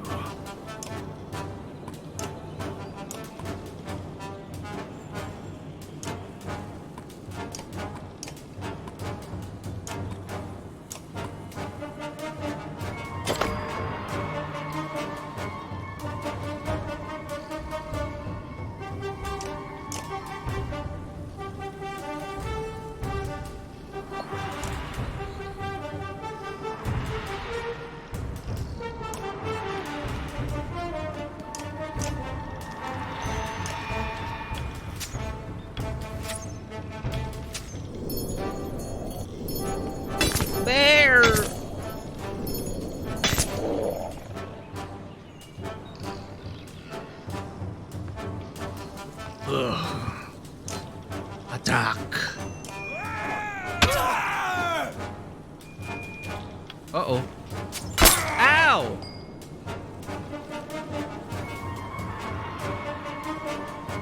I'm sorry, bear.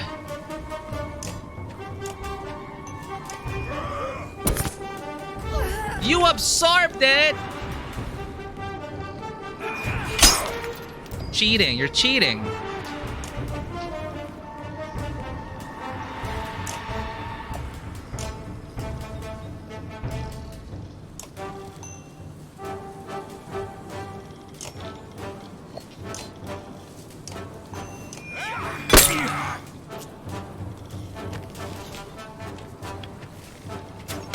Shit, we need to get those archers down.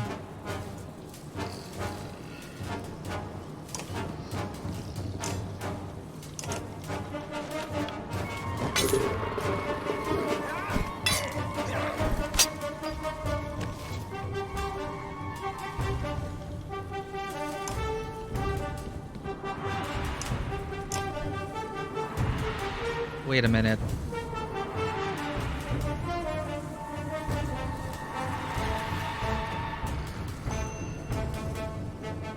Sure. Have fun!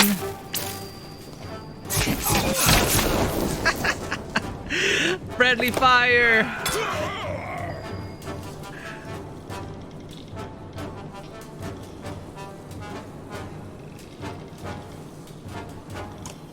That is super reckless of me, but that is also fun.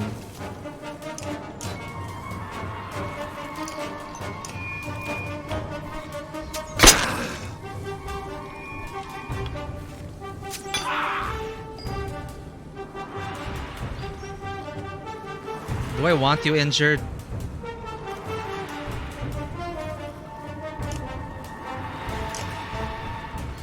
How about you retreat?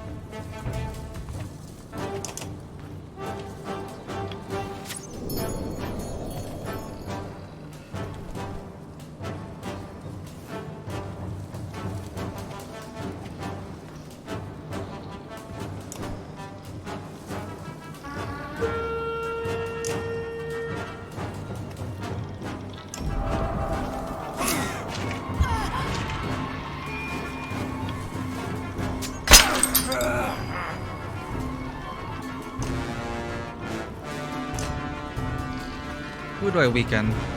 This guy?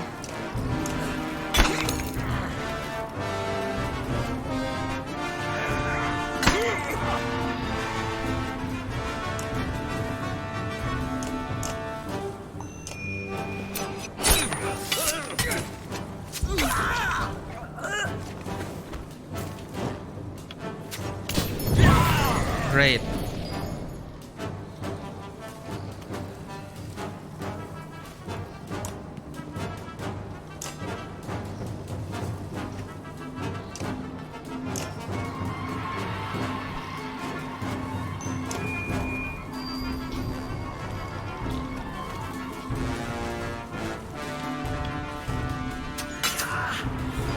Good resist.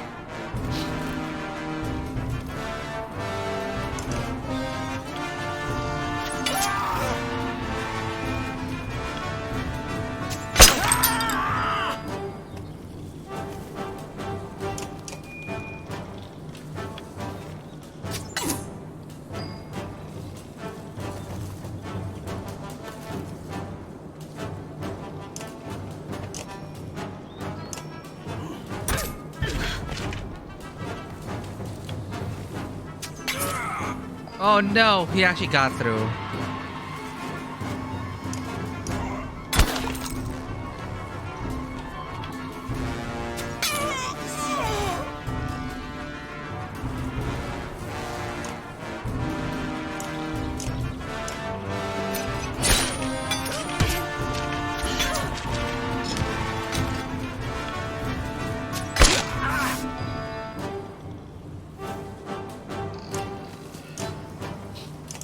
Oh well.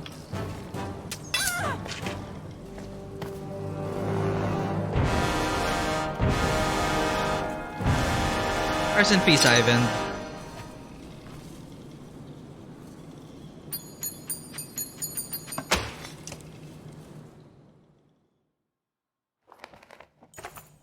A wounded cragsman pushes himself back against the base of a tree, looking like a cornered beast as you approach. "We were just trying to feed ourselves," he said. "Bogs are all cracked and drained. Man can't find a new place to live without." He lunges for you with a crude blade, but oddly pierces him with an arrow. Ivor finishes him with a quick swing of his axe.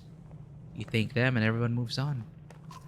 I don't trust those cragsmen we brought with us. Godstone is in the shadows ahead. His guidance would be a welcome gift. Yes, it would.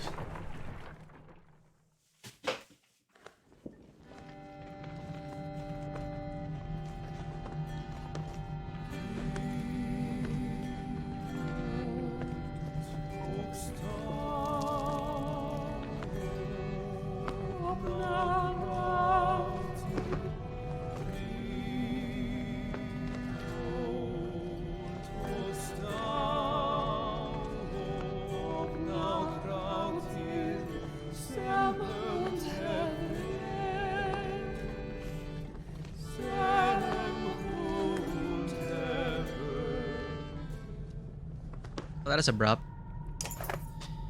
The site of... How did they pronounce this? Geradr? The site of Geradr's godstone in the center of the old wood surprises almost everyone. The Eastway Road surely minimized this godstone's visitors, allowing lichens... I keep forgetting how to pronounce lichen. Lichen. It's a lie. Lie. Lichen.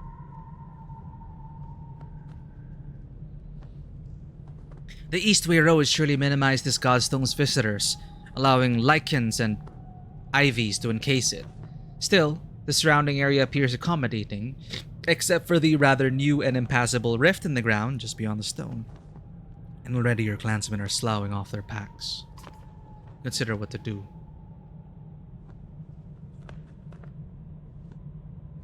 Clear away some ivy and inspect the stone.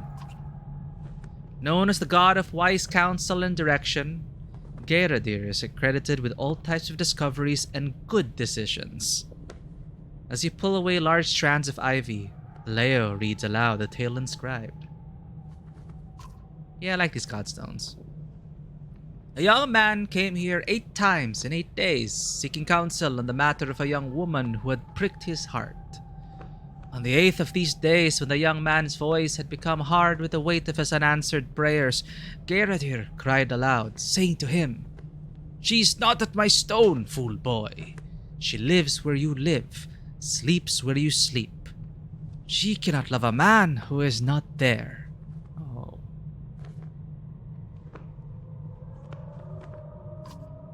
As you think about the story, you discover a small nook in the stone. Inside is a lock of red hair tied with sewn cloth. Why would I take that hair? Does it remind me of Alet? The clansmen go about their rituals with the godstone and are soon ready to move on. But up ahead, others have decided to make camp. You stifle a yawn but look forward to some rest. We got +5 renown.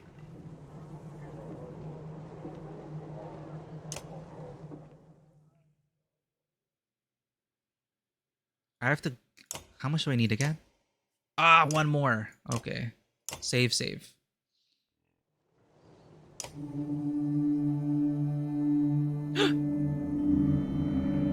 Aww. Memories. You found another cricket.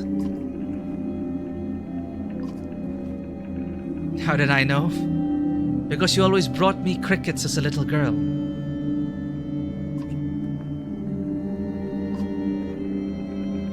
I know you're not here, Alet. I'm dreaming. But I want so badly for it to be real.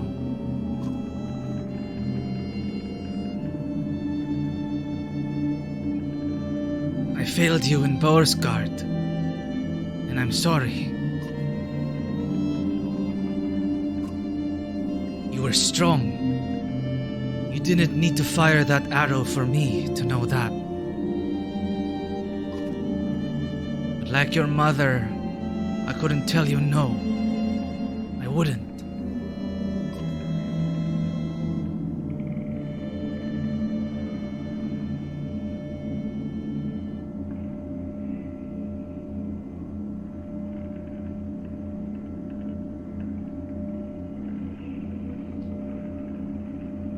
I think Ivor feels just as lost as I do.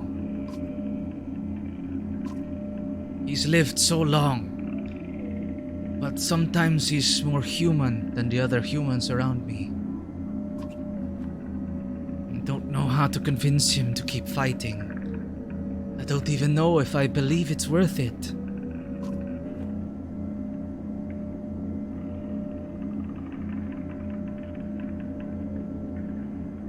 Wait, is this Alette?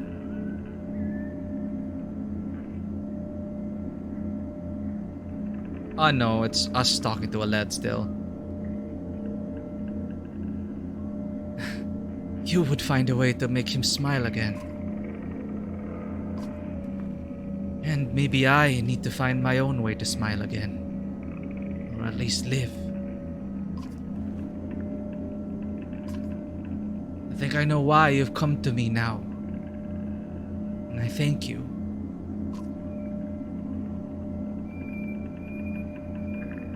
I will hold you inside my heart for strength.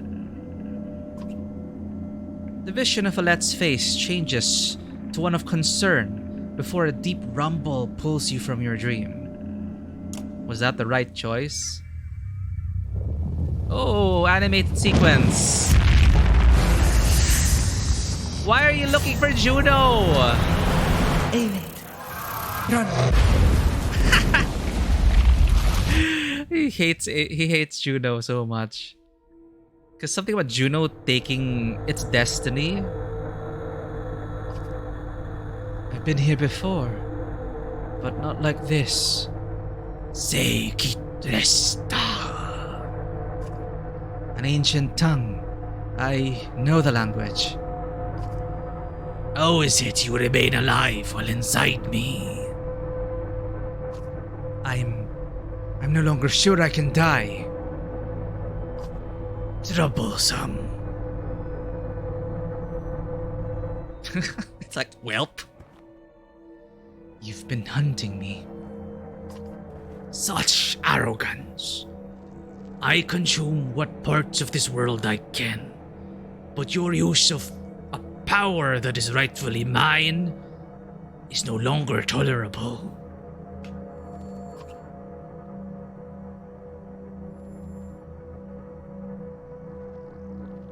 You should not be here, so nothing is yours. False! I am created by a god to become a god. It is you who should no longer be here. A mistake was made, but this is not your time. This is my only time. Because of you. Everything shakes violently. Have I become so pathetic I cannot even consume you?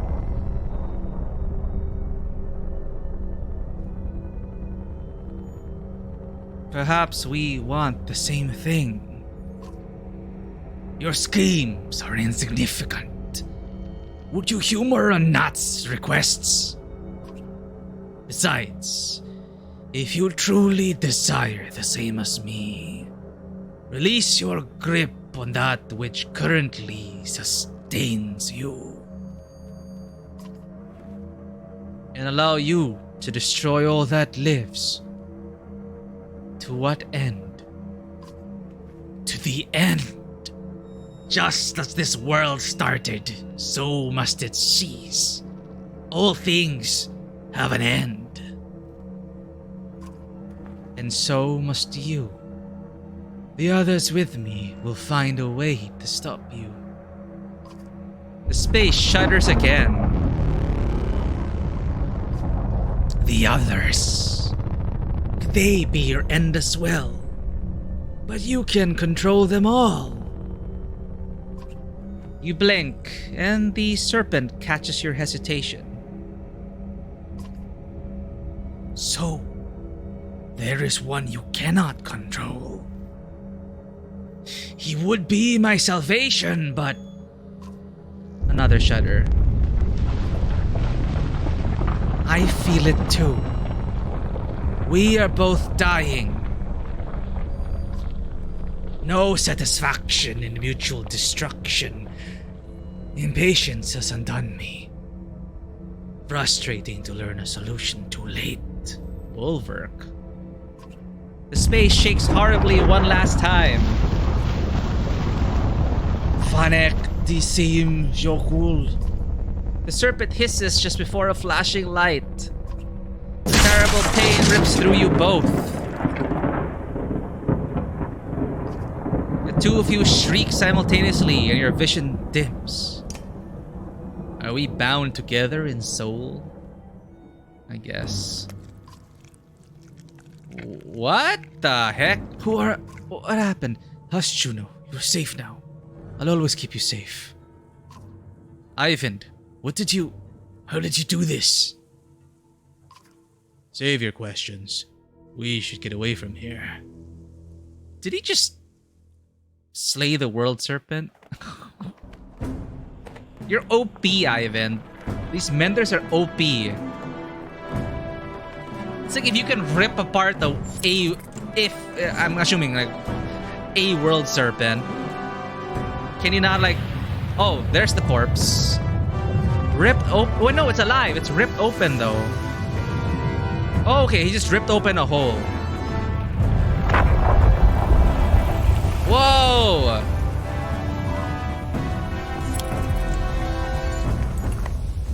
He just pissed it off. I don't know what's stopping it from just consuming all of us. Several humans and a few Varl wander out of the old wood to rejoin. Almost all look dazed, moving by rote rather than purpose. Not much different than you in the scant few left of the caravan. Ivor pulls you aside. It's like Ivan's the protagonist now. He's a GM insert. He's a GM main character. He's a GM character. He put together a bridge. He rips open world serpents. He saves everyone. But then in game, all he does is mend their armor.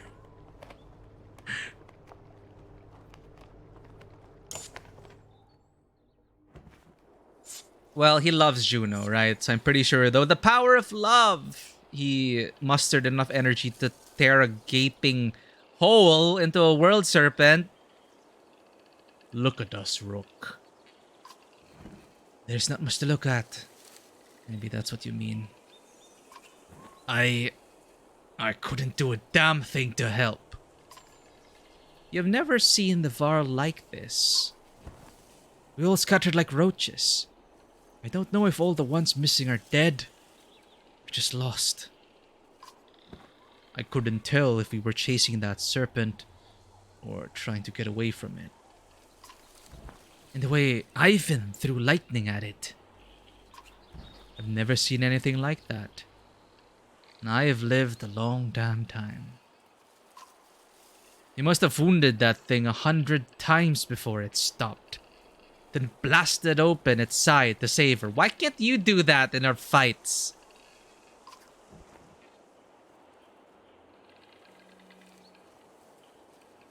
It is a pretty brave thing to do.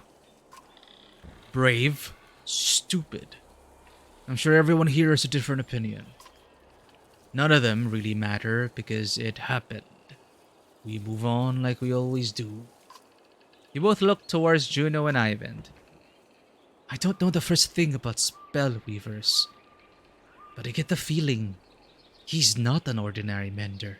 Oh no, he's special. And a Valka being swallowed by serpent and cut out with lightning. It sounds like one of Alea's tales. How did she live through that? I don't know how any of us. He looks around. I guess not many of us did live through it. The silence that follows becomes an unavoidable presence. Yeah, we're lucky.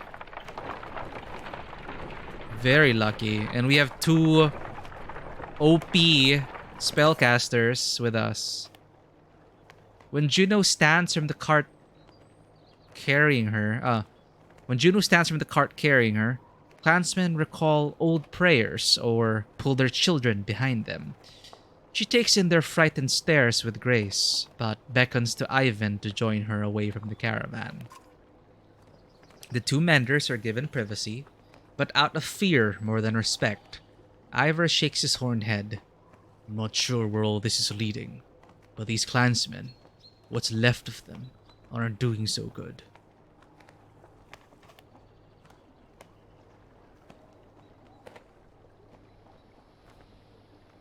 I'll speak to the bigger families and try to calm them. While you're doing that, Ivor says, I'll see what I can find out from the menders. You find a few family leaders and do your best to assure them that things will calm down. Waterfalls, smashed towns, horseborn, and giant snakes, one father says. You got no clue what's coming. Others shout their agreements, but he calls for them to be quiet. Neither do any of us. And that's the truth. So we stick to your banner. The others lose the fight in their eyes and nod. Cool.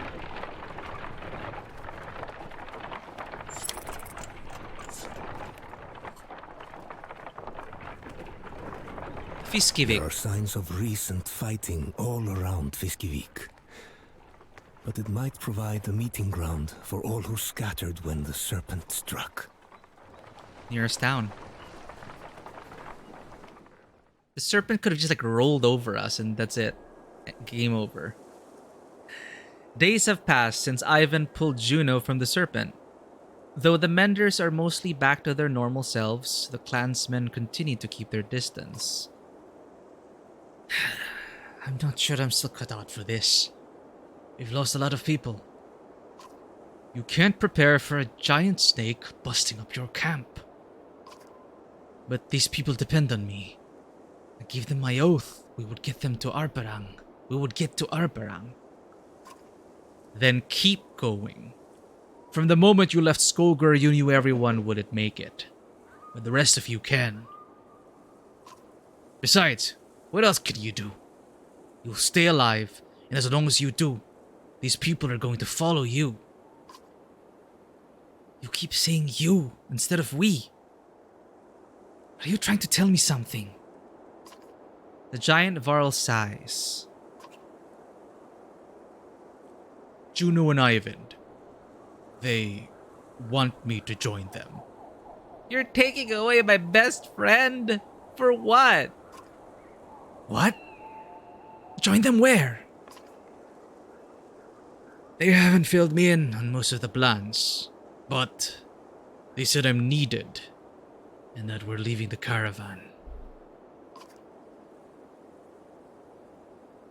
I'll need to talk to them about this. And here I thought I didn't have a father. Can I go if I finish my chores? You sigh.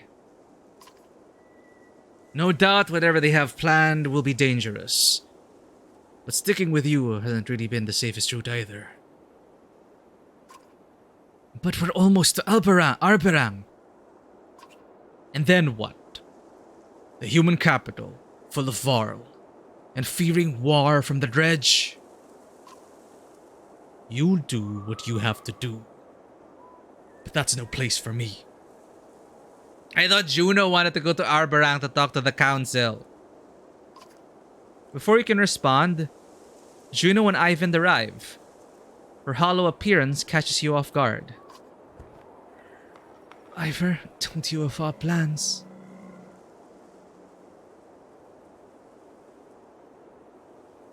You never did that, so alright.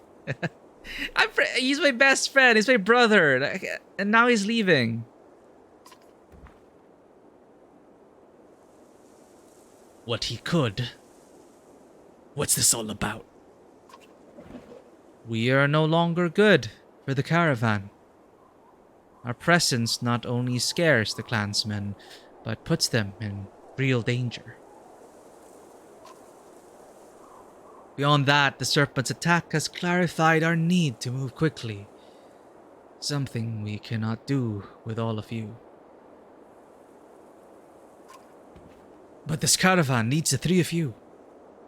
I need you to help get these people to Arbarang. That's not entirely true. We've been working on something Juno learned at Geradir's Guardstone. That's right. Lend me your map. Confused, you hand your map to the Valka. She and Ivan hold it at corners while tracing patterns with spear and staff. The map glows faintly, and loose threads from her cloak and his tunic snake through the aged material. Oh, that's cool. The image pulses. It looks alive. What did they do to my map? This is all they're leaving with me? What? Oh no, it's like the Dragon Age all over again.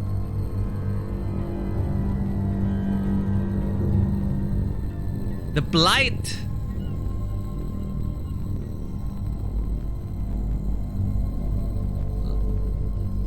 Uh-oh. Oh no, Skulker. Skulker's all the way there. How do you defeat... What is this? Entropy? Darkness?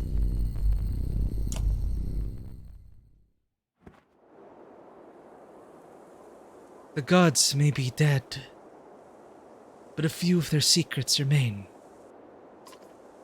I've spoken about a darkness enshrouding the land, and now you bear witness to it on your map. The sky will soon reflect the truth shown here. Even the chasms opening across the land are displayed. But your path to Arbarang is clear. Speed will be your ally now. With so few, you should be able to outpace whatever comes your way. Wait, I'm confused.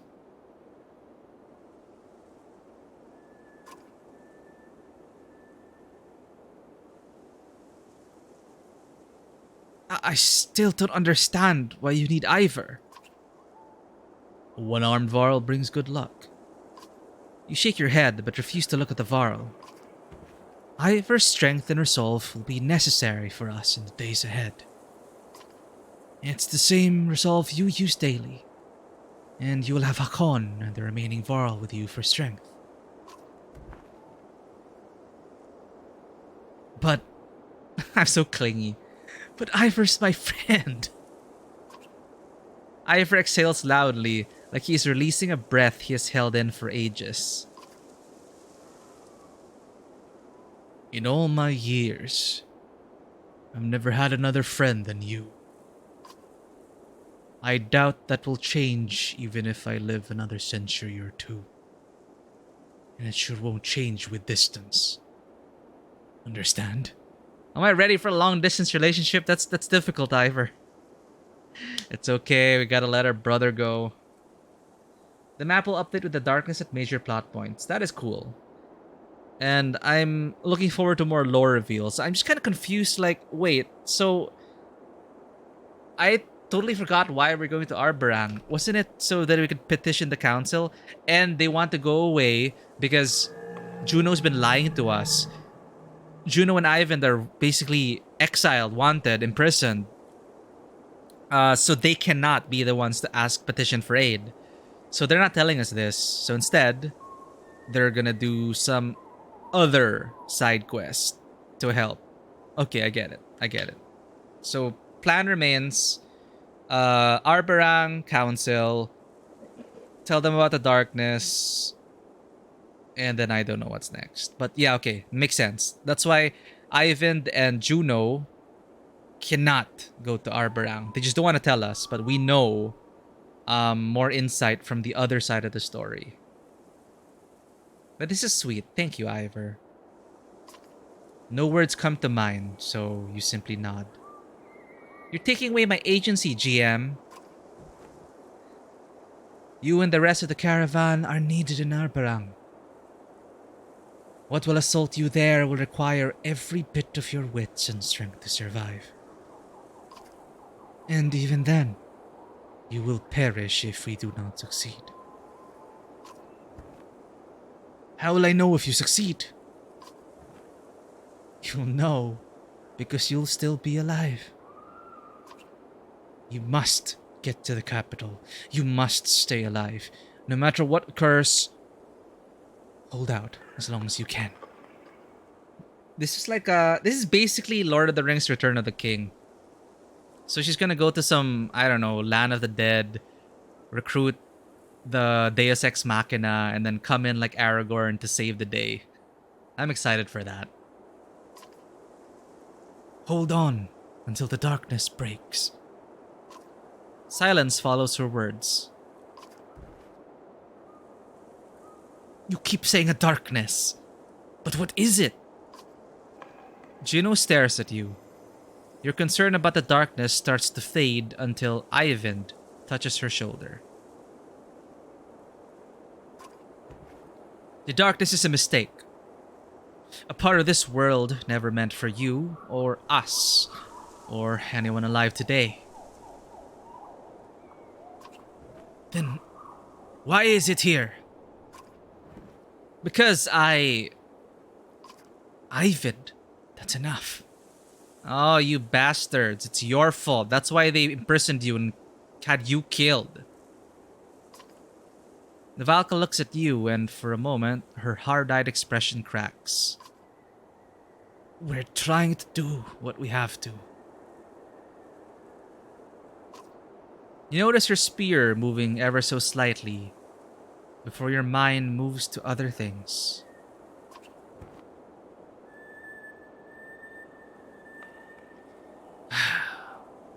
What can I expect in Arberang? I wish I could promise you nothing but safety, but Arberang will be the refuge for so many. Clans will vie for power the way they always do, even in the face of destruction. Remember, you are Sundar Slayer. Your reputation will help you a great deal. That doesn't really put me at ease. Just use what you've learned on this journey. Oh, it's Eyvind. Just use what you've learned on this journey to keep the others alive. Prepare to leave. I should get the clan ready to head out the coast and west to Arberang. If you were anyone else, I'd stick around to help. But there's no one alive better suited to take care of these folks. You look at the giant Varl who has been with you through so much. Till we see each other then? Depends on where we're going. I might like it there better than being around you. The two of you smile. Oh, and Rook? Do everyone a favor. Clean yourself up. Deaths! You're about to see your king! Looking down at your clothes and hands, you actually laugh and concede the point. Be well, Rook. You as well, Eyvind. Ivor and Eyvind find a small fishing skiff. The once clear water of the Fiska Bay is turning green and foul as the Varl hauls the vessel toward the receding tide. I'm sorry for the hardship that has become your life. Though it probably means little to hear it from me, you've done great work in making it this far. Continue to push hard for the capital. With luck, my small force will face and defeat the darkness before it reaches you. I hope our efforts will not be in vain. Then I hope luck is with you as well. Take care of Ivor. The Valka gives you a small smile before following the other two. You turn to the caravan.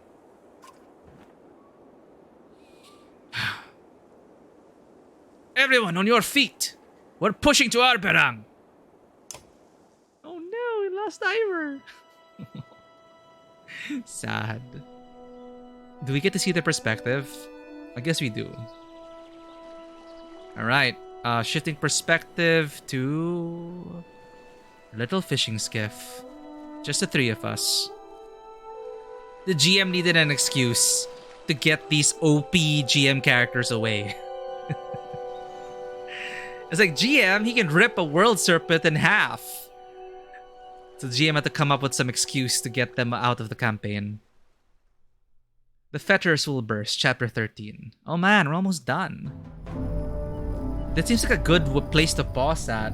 We're 4 hours streaming, but it's like we just had some big reveal here. We had... Okay, change the perspective though to Bulwark. Bulwark sees the darkness. And we're talking to a dredge. Like, I want to learn more. Do you think, like, we'll finish this with one full session? 13, 14, 15, 3 chapters. Or should I finish 1 chapter now and then save the next 2 chapters for a finale? Maybe I should do 1 more chapter. I'll do 1 more chapter. Then the last 2 chapters, I'll save it for our finale next week. Congratulations on finishing the first map, Vanua. I do want to see this. Oh, did he share it? Are we allowed to see it on stream, or is this going to be like a secret for your stream campaign? But thank you as well for sharing this. There we go, you shared it. Again, just let me know if you need to bounce off any ideas, if you want to share any maps. I'm free, Vanua. I'm excited to see what happens with your campaign. I'll get to your message, and I don't want your players to see this, so... Oh, you're not gonna stream it? Okay. But you're preparing it for your coworkers. Very nice. Convert them into the cult of tabletop RPGs. Alright, just sharing this for people then, because it looks pretty cool.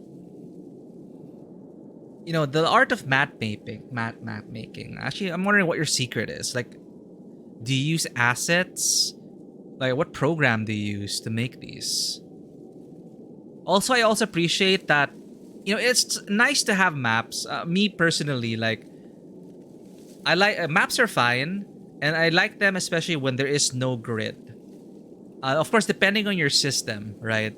Depending on your system, you will sometimes need that grid. But, you know, a map like this helps keep, especially if you're running a big table, it's nice to have, because some people do forget where they are, and it's sometimes hard to keep track of everything. But this looks interesting. I wonder what the story is. There's like 2 things over here. And you're saying you're using Lacuna? You're using this for your Lacuna campaign. Cool.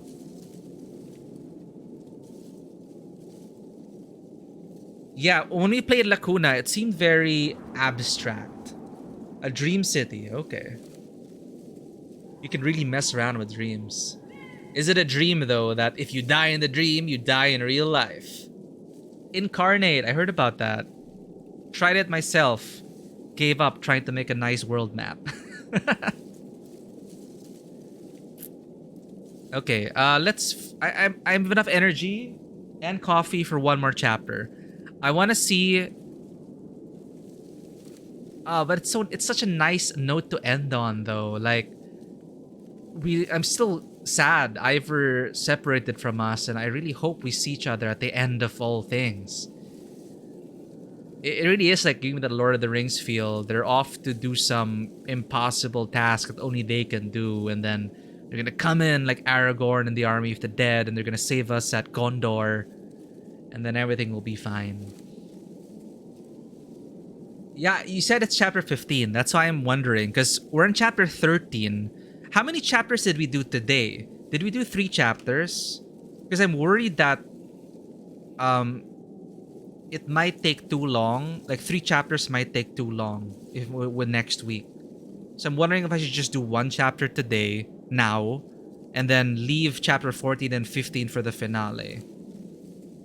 Oh, okay. Just 1 fight and that's it. Got it. So, yeah, I think it's a great place to pause right now. It's such a clean break, and I'm still so sad. Like, we lost Alette, and then now we might lose Ivor forever.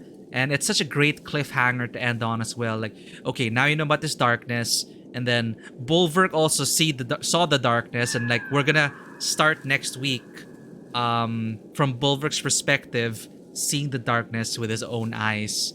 And what's really interesting here is that both parties have different sides of the lore. and no one has the full picture.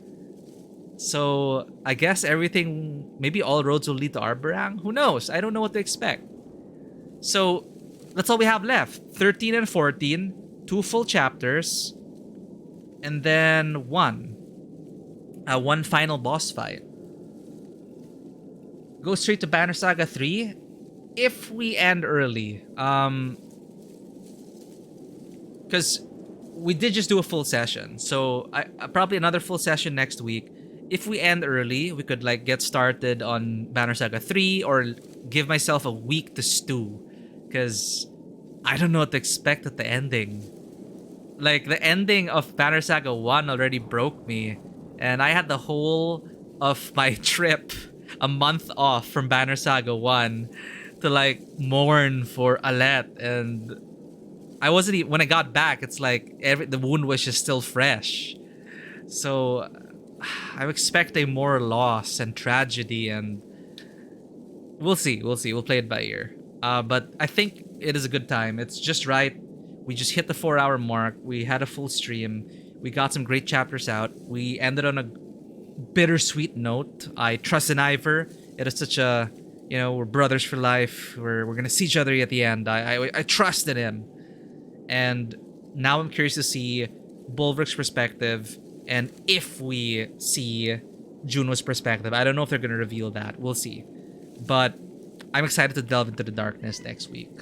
Then it's gonna be a finale for Banner Saga 2 next week. Alright. So this Thursday, I might have a game again. So if I do have a game, I'll be streaming tomorrow evening, same time as now. We're gonna get more Road Warden progress out of the way, but I'm also thinking about moving on to visual novels, because we still have so much left into Road Warden, and I am enjoying the game. I'm just not sure if it's if I should just be streaming visual novels, or if I should continue with streaming, I can play it off stream, or I'm not sure yet, because it essentially is like an audiobook, and I'm not sure how that is as an experience for people on the stream. So I've really been weighing my options, because we only do have limited time, and I'm wondering if I should just move on to get back to like visual novels. Thursday ended up being kind of our like visual novel horror mystery kind of day. So I'm gonna have to consider if I should continue or not. We'll see.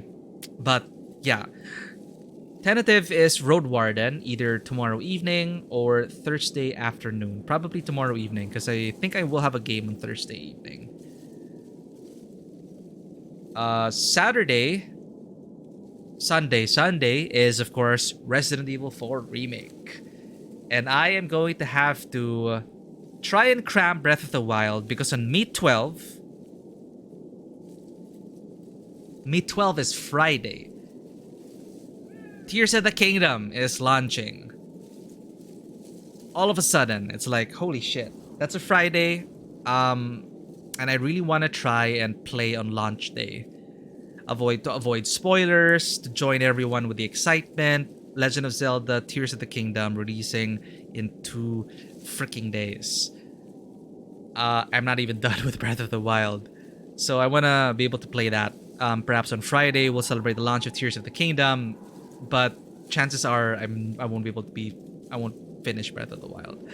We'll see. But that's what we have for this week. So we have looking forward to more Resident Evil 4 and Road Warden, and I'm excited to just share more stories with everyone. Let's find someone we can raid. But again, I'm so thankful for everyone being here. Oh, please don't tell me Signalis, Rafi Graffiti is going to raid out. Is he raiding out? Is this going to be another who shoots first? Do we raid Rafi Graffiti first? Well, I'm going to check if he's still streaming. But if you have not followed Rafi Graffiti yet, Rafi Graffiti is such a great streamer, and also a very similar concept in ours. Because if Rafi Graffiti is an artist, and he does like looking at specifically the art style of games and being able to deconstruct that and discuss that on an artist's level. And of course, he does do art. He does sell stickers as well. He's been going through Signalis. It seems like he's at the 3-hour mark though, so I'm not sure if he's done. He's still streaming Signalis. Let's give it a shot. All right, so I'll send you all over there.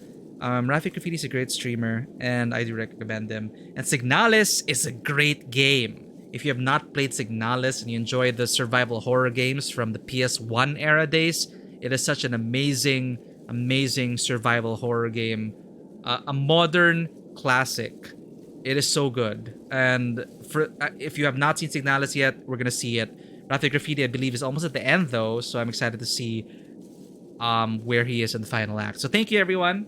Thank you for being here, 3-Eyed Magpie. Thank you for the support, the anonymous tips, the subscriptions. Thank you. You're well. I'm glad you enjoyed your stay, and I enjoyed all of your presence. Again, thank you for anyone who may be lurking. If this is your first time, if you have been lurking all this time and you enjoy this content, please do consider hitting that follow button and checking us out on YouTube, Instagram, and Twitter. Our Discord is also open 24/7 for those who wish to become a part of the community. Thank you so much, everyone. I'll see you all for Road Warden next session. That's all I got for you today. Thank you. And as always, welcome to the table. Have a great one. Take care. And since it's Star Wars month, may the Force be with you. Bye-bye.